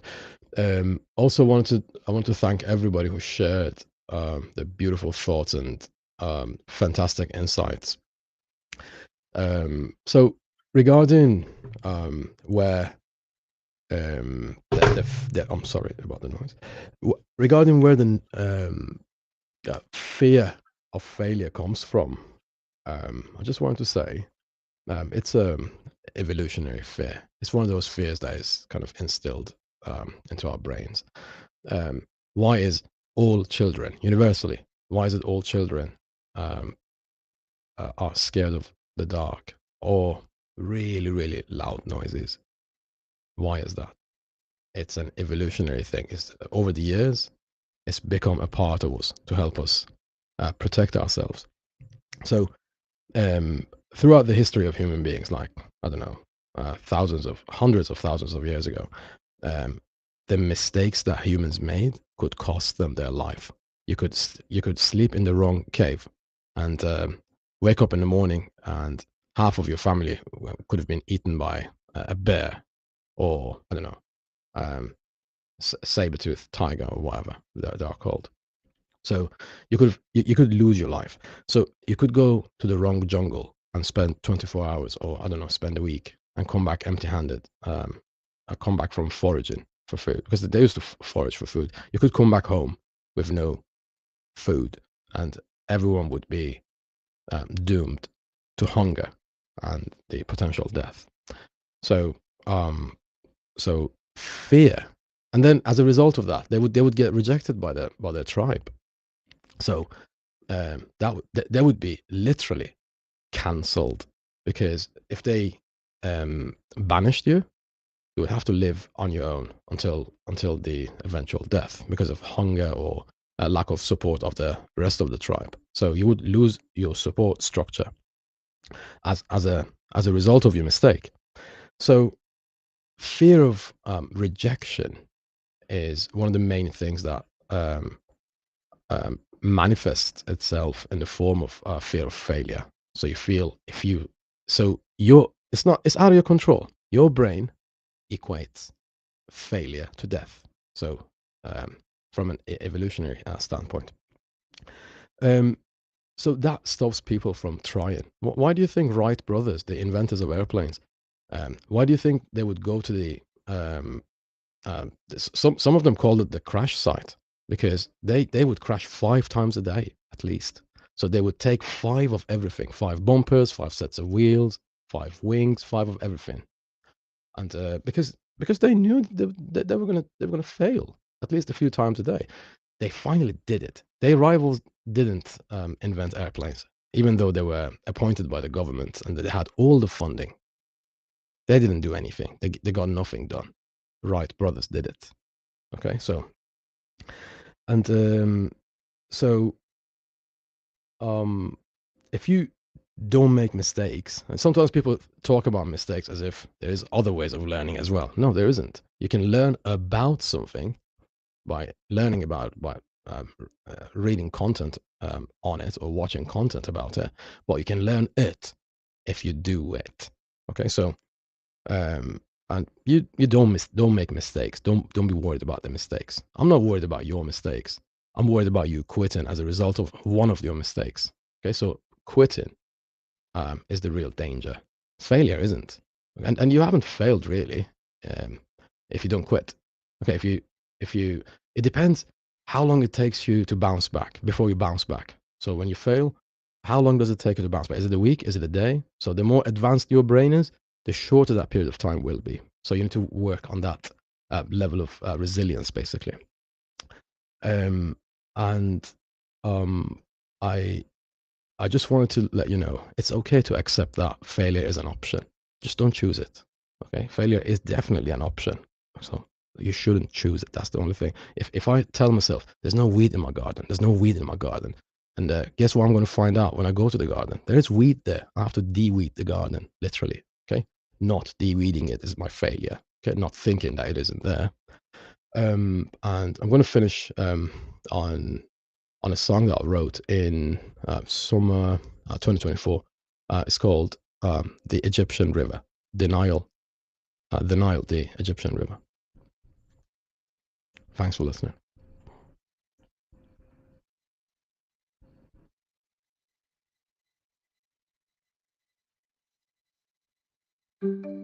Whisper Boy.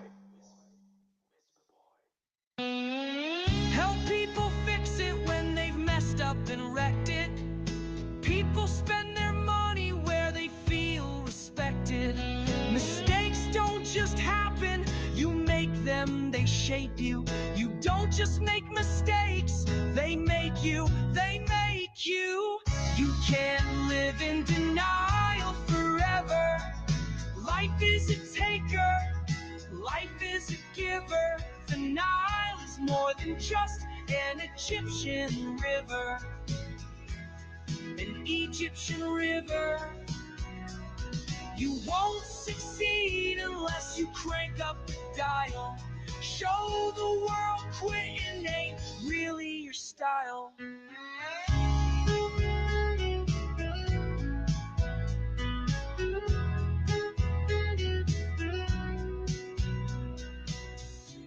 Thank you so much for listening. When they've messed up and wrecked.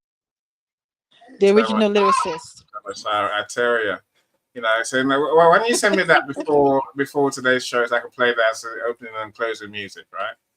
Anyway, no, thank you for sharing as well, Cyrus. I think it's very important. Love Look, that.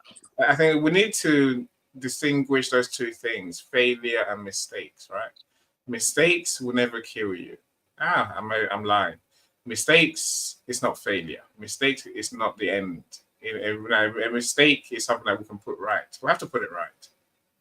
You know, when the whole point of today's conversation is that we learn from our mistakes, my friends. We learn and we put it right, and then we go forward better. stronger, more resilient, more knowledgeable, more able. Yeah, and we achieve more when we look at our mistakes in that way. Dr. Noella, look, I'm coming to the point, so I'm going to share my second video. Dr. Noella says, I believe we're told to learn from our mistakes, but guess what? We're not told how to do it. I'm going to show how to do it, Dr. Noella. There's simple 4 steps in the process. So you're going to need about 2.5 minutes or so, maybe 3 minutes going towards, right? We need to also focus on how to teach people to take risks and be comfortable with failure, and when not to take a particular risk by taking a step back and get advice before going forward.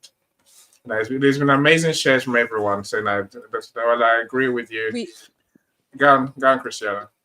I was going to say, another way of learning and moving forward is observing and learning others. And Michael made a point earlier when he said about having a coach, right? Yes. Being able to get a coach. So and also books help us to do that. When someone's made a mistake, you first of all sit in your own mistake, understand what happened, then understand, I'm going to need help. What does that help look like? And look at those who have perhaps gone on the journey and result that you are trying to achieve or you are trying to get, and find a way to communicate with them, to learn from their mistakes, to learn from how they came about combating and getting to their goal, right? Now, don't get me wrong, you both might have similar goals or the same goal, but the way we get there may not be the same. It's not the same journey, ultimately. So it's important that we have the right people around us to be able to teach us. And those are 4 steps to take to do that. But I will let you play your video. Then I'll speak afterwards. You're too kind. You're too kind. No, there's things you've added some things in there that we will learn from, right? The video doesn't mention like you, as you and Michael mentioned, seeking input from others, like coaches, mentors, wise people. Some people rely on their parents. I'm saying, whoever you can turn to. We don't need to reinvent the wheel. So that's why we look at others. I agree with you. Look, let me take my 3 minutes, my friends. Let's see what we can learn together on this one. And that's exactly what the mental debugging process is designed to do. Mental debugging is a simple, structured way to pull out the lesson in any mistake before your brain starts spiraling into guilt or avoidance. It works a lot like how a developer troubleshoots broken code. Instead of just feeling bad that something went wrong, you slow down and trace what you were expecting and what actually happened and what needs to change. There are 4 steps to this process. Step 1 is, what did I expect? Every mistake starts with a prediction. You had an idea of how things were supposed to go. Maybe that was a habit that you thought would be easy to maintain, or that someone would respond to you the way you imagined. But those expectations are often built on distorted thinking, like all or none beliefs, catastrophizing, or unrealistic standards. You may not even realize that you're operating under these assumptions unless they get disrupted. This step helps surface those hidden thought habits so that you can ask, what was I expecting that wasn't actually reasonable or likely? Step 2, what actually happened? This is where you stick to the facts without interpretation, judgment, or self-blame. What did you do? What was the outcome? What was said or not said? This gives your brain clean data to work with. And when you're prone to distorted thinking, getting grounded in specifics is often what disrupts the emotional overreaction. Step 3, what belief or behavior needs recalibrating? This is where the insight happens. You look at where your expectation didn't match reality and ask, what was off in my thinking or approach? Maybe the belief was distorted, like if I don't get this right the first time, I've failed. Or they disagreed with me, so they must not respect me. Or maybe the strategy you used just wasn't realistic, like trying to build a new habit late at night when you're mentally drained. This step is about spotting those blind spots so that your brain can update the internal rule book that it was using to make decisions. Step 4, what small shifts can I make the next time? Now that you've pinpointed the faulty belief or misaligned behavior, this is where you install the update. What would it look like to respond with more flexible or realistic mindset? And this isn't about fixing everything all at once. It's about making one small intentional change that your brain can actually practice. And this might mean rewording a self-critical thought, adjusting the timing of a routine that wasn't working for you, or trying a different way to handle something that keeps coming or tripping you up. Now, let me walk. Now, so that is my 4-step process, which I think works brilliantly. Cyrus, look, I guess there's no more bears. There's no more bears in Manchester, Cyrus, right? I think there's no more bears in the streets. It depends which area of Manchester you are at. And I think we've evolved beyond caves now. So, yeah, there's always McDonald's if you're really that hungry. No, I've been with a few of them on a night out in Manchester, to be honest. They were proper grizzly ones. We're being British, my friend. We're just being British. But I think there's something about what you say that we can learn about. We can learn it, and it is about doing it that we learn, right? Look, mistakes are a part of life, my friend, and those simple 4 steps can help us to truly learn what we need to learn. But I think I will say we have to have the mindset. We have to be open to, one, looking at ourselves, and what we do, that before we can begin to start this learning process, right? Now, if we're not willing to look at ourselves honestly, we're not going to learn anything at all. And I think that's where this learning from your mistakes really starts, right? I guess I call these my pillars, And there's also something about we need to think and learn and accept something's gone wrong. Many times people just crack on. Something goes wrong and they're like, oh, well, it's not me. And they're wrong there. And sometimes they don't even notice and don't even ask the question what's gone wrong, because he hasn't struck us anything's gone wrong, because they haven't got what they wanted, what they expected. Maybe they have, right? How are you doing, JJ? I believe that a lot of people get highly disappointed because they're trying to maintain a facade for the society, because they want to maintain a level of success. They want to be perceived as successful. They don't really want to succeed, because if your intention is to succeed, it doesn't really matter if people are looking at you or if they're not, because at any given moment, just imagine a mother. Okay, so she's worried about the health of her child. Also, one of her bills may or may not be behind, right? So that's the bill. And then on the other side, we have a child. The husband might go through a meltdown, right? Now, her car might be faulty, right? So now you can imagine a woman whose child could be ill, husband is going through a meltdown, the car is broken down, and there's a bill that she's thinking about. Also, there's a holiday she needs to arrange, right? So now you're on a live coverage with any old song, right? And all of a sudden you're worried, oh, how am I going to be perceived? It doesn't matter, okay? So I think it helps when it comes to failure. It helps to follow the 18, 40, 60 rule, because when we're 18, we spend majority of the time in front of the mirror just to make sure if we look the way we're supposed to. When you're 40, you don't care how you look anymore. When you're 60, you realize it never mattered. Everyone was obsessed and engrossed in their own problems and trials and tribulations. So everyone's got their own problems. So whenever you're feeling that spotlight effect and you're scared of failing, you don't need a mindset at that moment. You need a mind reset. I tell you, that is genius, right? That's genius. I'm sure, Mike. I'm sure you. I hope you like the analogy in the video, about a computer programmer and how they look and a coder and how they look at coding errors, right? Because I think that's how we need to look at life, really. I love that perspective. JJ, I can't not let you speak because you're here, right? And I can't ignore you, JJ. So how are you doing? Please do ignore him. I'm trying to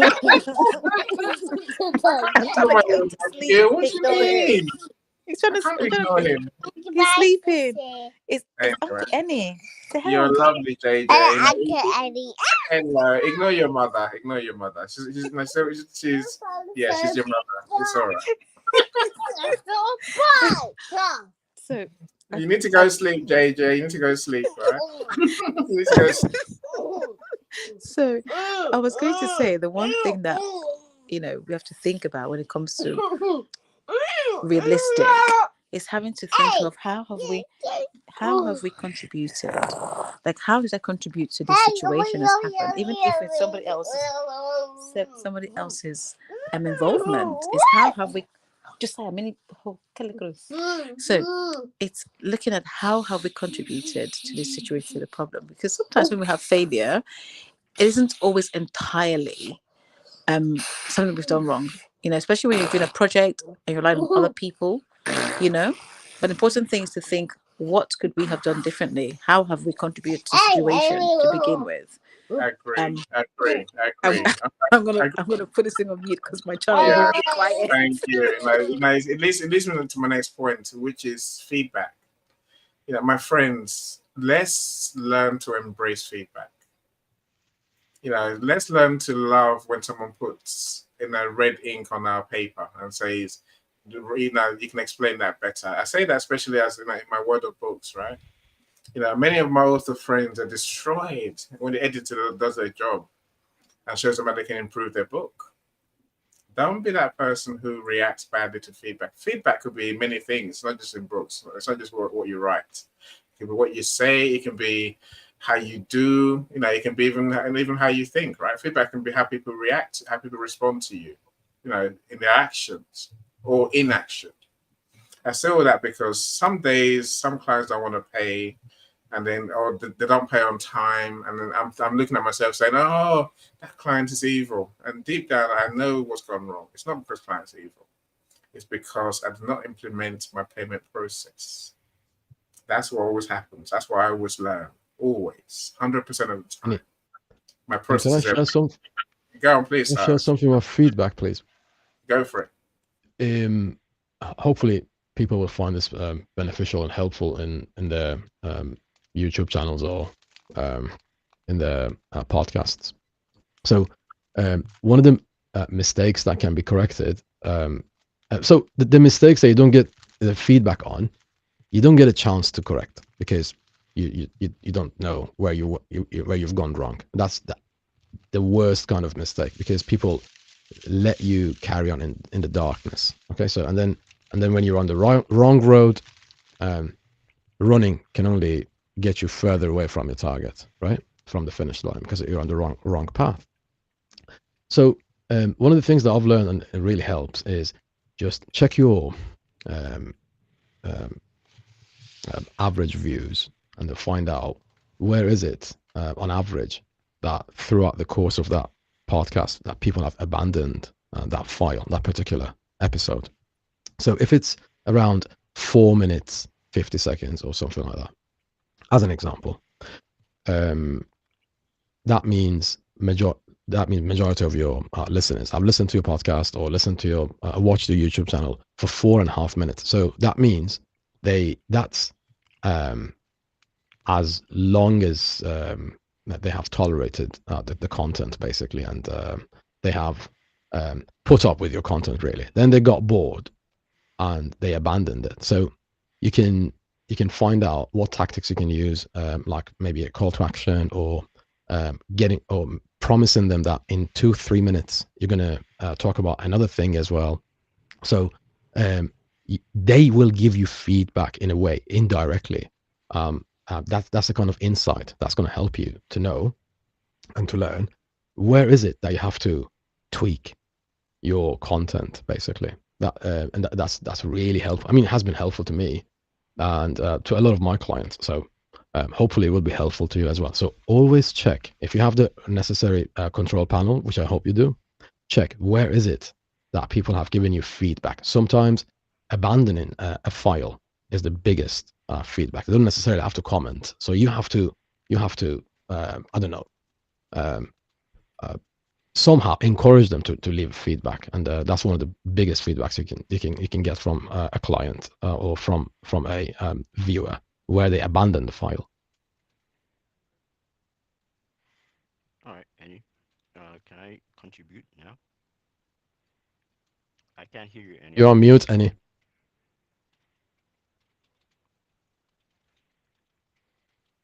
I can hear Mr. Calm talking anyway, so let's let Mr. Calm have his say. All right. A bit louder Thank you would be very much nice. for that response. Quite low. Yeah, a Cyrus. bit louder would be nice. Okay. Thank you very much for that response, Cyrus. Perfect. There is some additional information I'd like to add to that, and this is with respect to programming. Mike will be particularly familiar with this, and that is the introduction of exception handlers in your failure handling capabilities. Basically, exception handler is something that when there is a problem, what it does is it takes that problem, it figures out what that problem is, and then it handles it by designating it as an exception, and then runs a separate code in the background to fix that problem so that the user is unaware of what's going on, and then and it looks like as if the code is running smoothly. But like you said before, Cyrus, there's an opportunity also that you can also get if you can run exception handler when the feedback comes from the customer or from the user saying there was a problem here, it needs to be fixed, or there's a problem there, and so you end up writing an exception handler that takes care of that problem so that later on down the road the other users do not run into the same situation. That's just my a view I'd like to just throw in there. Maybe Mike can expand on that a little bit, uh, since my coding capabilities are not absolutely great, but Mike seems to have continued his coding and he's worked on a lot more years experience with respect to it. But I always loved coding with that emulated life as we see it today. Thank you. No, thank you, Michael. Mike, please, if you want to add, I saw you were muted earlier. I wonder if you want to add uh, to the analogies or to our learning. Well, I think I wanted to say something in regards to what Selena had said, and that is, I think often we don't necessarily think about the ramifications of our lives on others. So she had said, she was concerned, obviously, about losing her life for her children. And I think we're all much more connected than we think.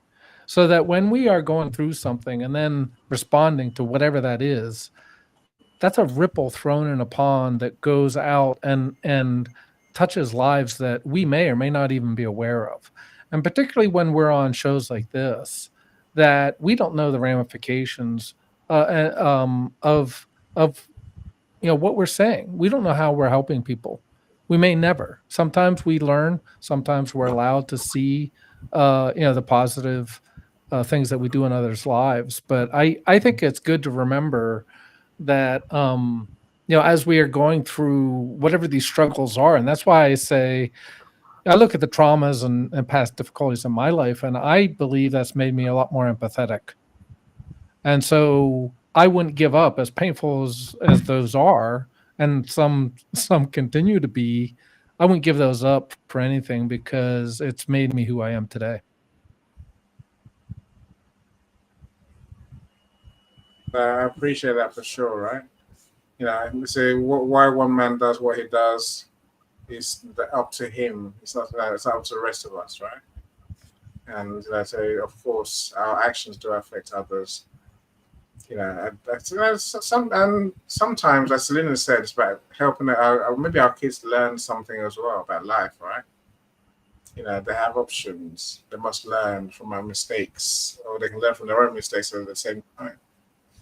So I do want to go to Rosemary. Welcome, Rosemary. Glad you're here. Thanks for joining us. The Positivity Bee is what they call her. So she's that person. says, growing up, I felt alone. I had low self-esteem. I didn't believe that I was enough. But being in the midst of people, learning from other people, I decided to love myself more and believe in myself. Things changed for me. Our thoughts have power over us. Thinking positively will see your life, and you'll see your life bloom. I agree with that totally.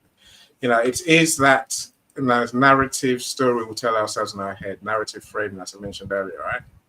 Now, don't hold the negative thoughts. Now, process quick, learn quick, fail forward, as Mike says, and let's move forward, right? So Annie says, now all this is making me very emotional because I feel each one of you for different reasons. It's Annie. I don't really share many sad stories, of my life, so I leave them to myself and deal with them offline normally, right? So that's thanks to my amazing speakers who are here today for sure. And Natalie tells us some preparation is key. Over preparation is only needed within the specific context. The average person who's 25 and under has a still developing brain. Some people's brain takes longer to fully develop than others. Some people do not have much chance of experiencing a fully developed and fully functioning brain. Yeah, I agree with you on that one. What's the link, Mike? What's the link you shared, Mike? Is that one of your songs? Yes, Mike? Yeah, it's There's one a, of his songs and it's beautiful. there's a link in the comments. It is. It is indeed, and it's called Clarity Within. Okay, I'll try. Listen And to find. it. It's fantastic. I'll definitely listen to I it don't know if after. you can play it. Yeah, that's what I'm wondering. Okay, I tell you what, I'm gonna go to LinkedIn and try. Dr. Yvonne, welcome, Dr. Yvonne. Natalie tells me it's Dr. Yvonne, who is our new LinkedIn user. Thank you so much for joining us. Dr. Yvonne Nice, next event is tomorrow, Wednesday.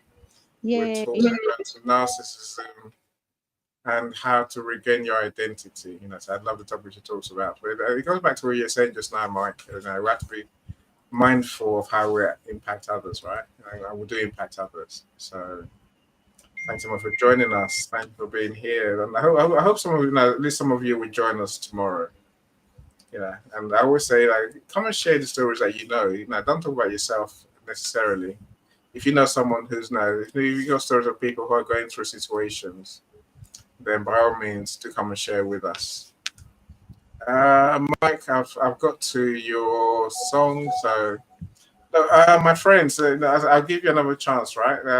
If you want to say anything before we go, communication is not complete without feedback. I agree.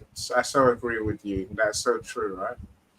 I said let's seek feedback. Let's embrace feedback. Let's expect someone to say something that will help us improve, as Michael said.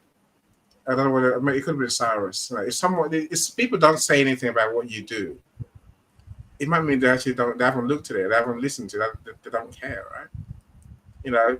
Let's get in the habit of begging people to say something about what we do, good or bad. We can take it, right? Because we can accept our mistakes and improve. Latine, welcome. Glad you're here. So Natalie, yes, Cyrus, I understand what you're saying. Another observation about people leaving the podcast, a content file, suddenly it's life, right? I sometimes leave content suddenly because I get silent as a parent, care professional, diversely able person. Look, of course, I think it's important that we look at feedback not just as what people say to us, but as Michael has mentioned and as Cyrus has mentioned, as data is feedback, right? People's responses are feedback. People's lack of response is feedback. People's actions or inactions are feedback. That's there's many sources of feedback out there. Let's learn to look at them and truly appreciate them for what they are. Some we can learn from, some we can't learn from. That's part of this conversation. Not everything is important. Not everything is important to you. Not everything is a mistake on your side, right? Let's learn to see what's really important and act on those. Let me try and play Mike's song. And then, if anyone wants to have the last word, please feel free. Now, Tabaloba, go for it, my friend. Anyways, I've learned so much today. I've learned so much from everyone. from you, Michael, um, every other person in the room, right? You've said something so wonderful. And to all our listeners, you are the reason why we are here, right? You're the reason why we're here. We are not here, we won't be here. Even if we are here, it won't be as lovely as it is. Your comment makes sense to us. It's going a very long way. I would like to have you next time when we're having this show. What I'm going to leave us with is that whether we choose to talk about our failure, we're going to die. Whether we choose to take it to heaven, we are going to die. But the profound thing about this is that those stories won't be useful in heaven or hell. Is not going to be useful. It's just going to be useful here. So many people are going to need it here. So it's rather being shared while you are here. Tell us your story. Tell us what you are going through. Tell us the mistake you've made. It will help us to grow too. People that listen to it, it may save them. It will save them time. It can't save them from making other mistakes, but it will save them time from going through the same trauma you went through when you were going through some certain things in life. So tell us, let us feel like we are the only ones struggling. Everybody is struggling. Everybody is going through one thing or the other. So, right, let's learn to share our story and let's learn to own it. Thank you. I hear the mic. Thank you so much, Abiloba. That's wisdom right there, right? Thank you so much. Christiana, I see you're back. So, do you want to say anything before we go, Christiana? Or does JJ want to say something before we go? He's snoring his head off. So what was that? It's his last fling. His He's last not. energy. He's not snoring his head off. I'm like, yes, mommy wins again. So anyway, so we're back on Thursday, right? We are. My. I think my final word, for tonight is: failure is okay. Do not beat yourself up about it.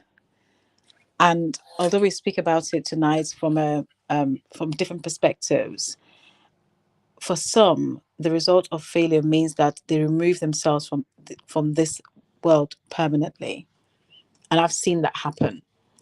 So before your mind gets to that point, I really want to take the time to say to whoever is listening, whoever needs to hear this, that my husband says something to me that sometimes I laugh about it, and sometimes I say to him, "Okay, drama king." He says, "It is not the end of the world. Literally, it's not the end of the world. When you get to a point of failure, please do not beat yourself up about it. Know that all of us on this planet would have gone through some failures, some mistake or another. It's really about allowing yourself to think of how can I do things differently? What did I do? Like process, we heard about the 4 steps earlier. Being realistic. Was I realistic with my expectations? Or was I being too hard on myself? And let's not forget that as humans, we are the most self-critical about ourselves. Although we like to point out other people's failures, but we are more self-critical about ourselves than we are of others. We may have ways of managing or ways of trying to hide that possibility. Think of what you failed on. What is it were you trying to achieve when the failure happens? Let that guide you, like your why should guide you to moving forward, as opposed to sitting down and overdwelling on the mistake or the failure that you've experienced. As I mentioned earlier, I think Michael touched on this point. Think about who is around you. Whether strategically, or you want to think about who do I have around me? What's my resources? How can I move forward? Who has done what I'm trying to do? What was the outcome for them? And if they're successful, how did they achieve that success? Can I reach out to them? Can I ask for help? That's the other thing I'm going to say. For some who experience failure or mistakes, we seldom reach out for help as the first thought or the first instance. We beat ourselves up first. Reach out for help. Reach out for support. There is no shame in asking for help when it's needed. There is no shame in saying, something, I got it wrong. What was in my head that was on paper, the reality, there's a gap between all of that. What's in your head from a design perspective, perhaps, to what really happened, to what you pen down on paper. Reach out and ask for that help, and be honest with yourself first. Be honest with others around you, because when you are completely honest with others around you, you'll get the right response, the right support, and the right information to guide you and, propel you on your journey. So again, don't be afraid to be honest, and I mean completely honest, with the mistakes you've made or what you could have done differently. And once you get that help, don't sit on it for too long and procrastinate. Take action, because that's how you combat that failure, that emotion you feel. Take action and ensure that the action that you are taking makes sense. Don't take action for the sake of taking action. Let your action be effective on the journey and the goal you're trying to achieve. So my overall point tonight is, do not be afraid of failure, and do not beat yourself up when it happens. Ask for help, because that's the key part of you moving forward, either by way of a book or humans themselves. A coach is another person you can get on board to help you to move forward, to actually help you be a sounding board, so that you are following through with what you have agreed with yourself and others, if others are involved in the process. I want to say thank you so much for allowing me the time. Yeah, and I'd like to say thank you so much, everyone that's joined. Jeremy, I know you joined us late. I don't know whether you've been here for a while, but thank you for being here. If you missed most of the show, please watch the replay. If you're on my YouTube channel, I'll send you my YouTube channel anyway. Like I said, you can subscribe, right? But thank you, everyone that's joined us today. Natalie, especially in the audience, our comments moderator. Thank you so much for making our comments flow and making everyone feel heard. Thank you so much. My speakers, I can't thank you enough. You're the stars of the show. You always have been. You always will be, right? Cristiano. Look, Thursday. Yes. We have a show on Thursday to do at 2 p.m. Our show is going to be. We're going to go later. No, we're not. Our later comes at the end of the month. So the last show of this month is going to be 7 p.m. But Thursday show is 2 p.m. Correct. Right? I'll take it. And it's on obviously miscarriage and mental positive. Send me the information. I can set it up, and then our friends. You get it tonight. Yes. Excellent. Okay. Thank you so much, Tabaloba. I must say, congratulations, my brother. Really, congratulations to you. They say now you and I know some of your story. So my friends don't, but progress is progress, right? You're doing great, my brother. You're doing amazing. Well done to you, right? I had to say that before we go. Let me play Mike's. Well done. Excellent. Let me play Mike's. Excellent. Yes. No, really. It's an amazing thing he's doing. Well done to you, my friend. Where do I press play? I press play on your Suno page, I think, Mike. So this is Mike's song, and then say I'm going to let these players out. So do go and connect with each other in the comments. Go in the comments and respond to some of the comments. I would in a couple of days. But also those my YouTube friends, thank you so much for being on YouTube. Like today's video, as always. Comment and subscribe if you haven't done so already. I'm sure you have. But thank you so much, everyone, for making my day and making my show happen. So I'll bid you goodbye, and I say, can I connect with everyone? And Mike, thanks for sharing your song with us. Here goes, my friends. I'll see you tomorrow on my signature room. Bye. And in Dr. Yvonne's Bye, everyone. Bye, everyone. Have a nice day, everybody. Bye-bye. Bye. Bye. I've pressed play. Okay, it's coming.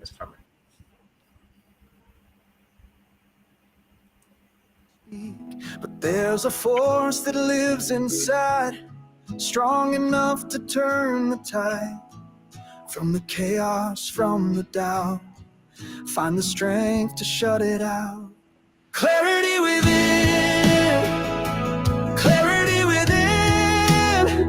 That's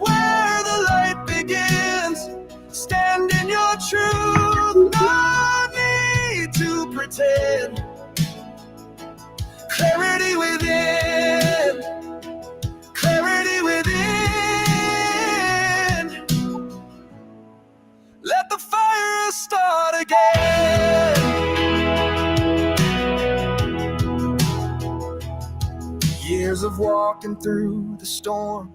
Scars and victories have formed who you are beneath the noise. Trust your heart, trust your voice. All the battles that you've won prove your journey's just begun. Clarity within, clarity within. That's where the light begins. Stand in your truth, no need to pretend. Clarity within, clarity within. Let the fire start again.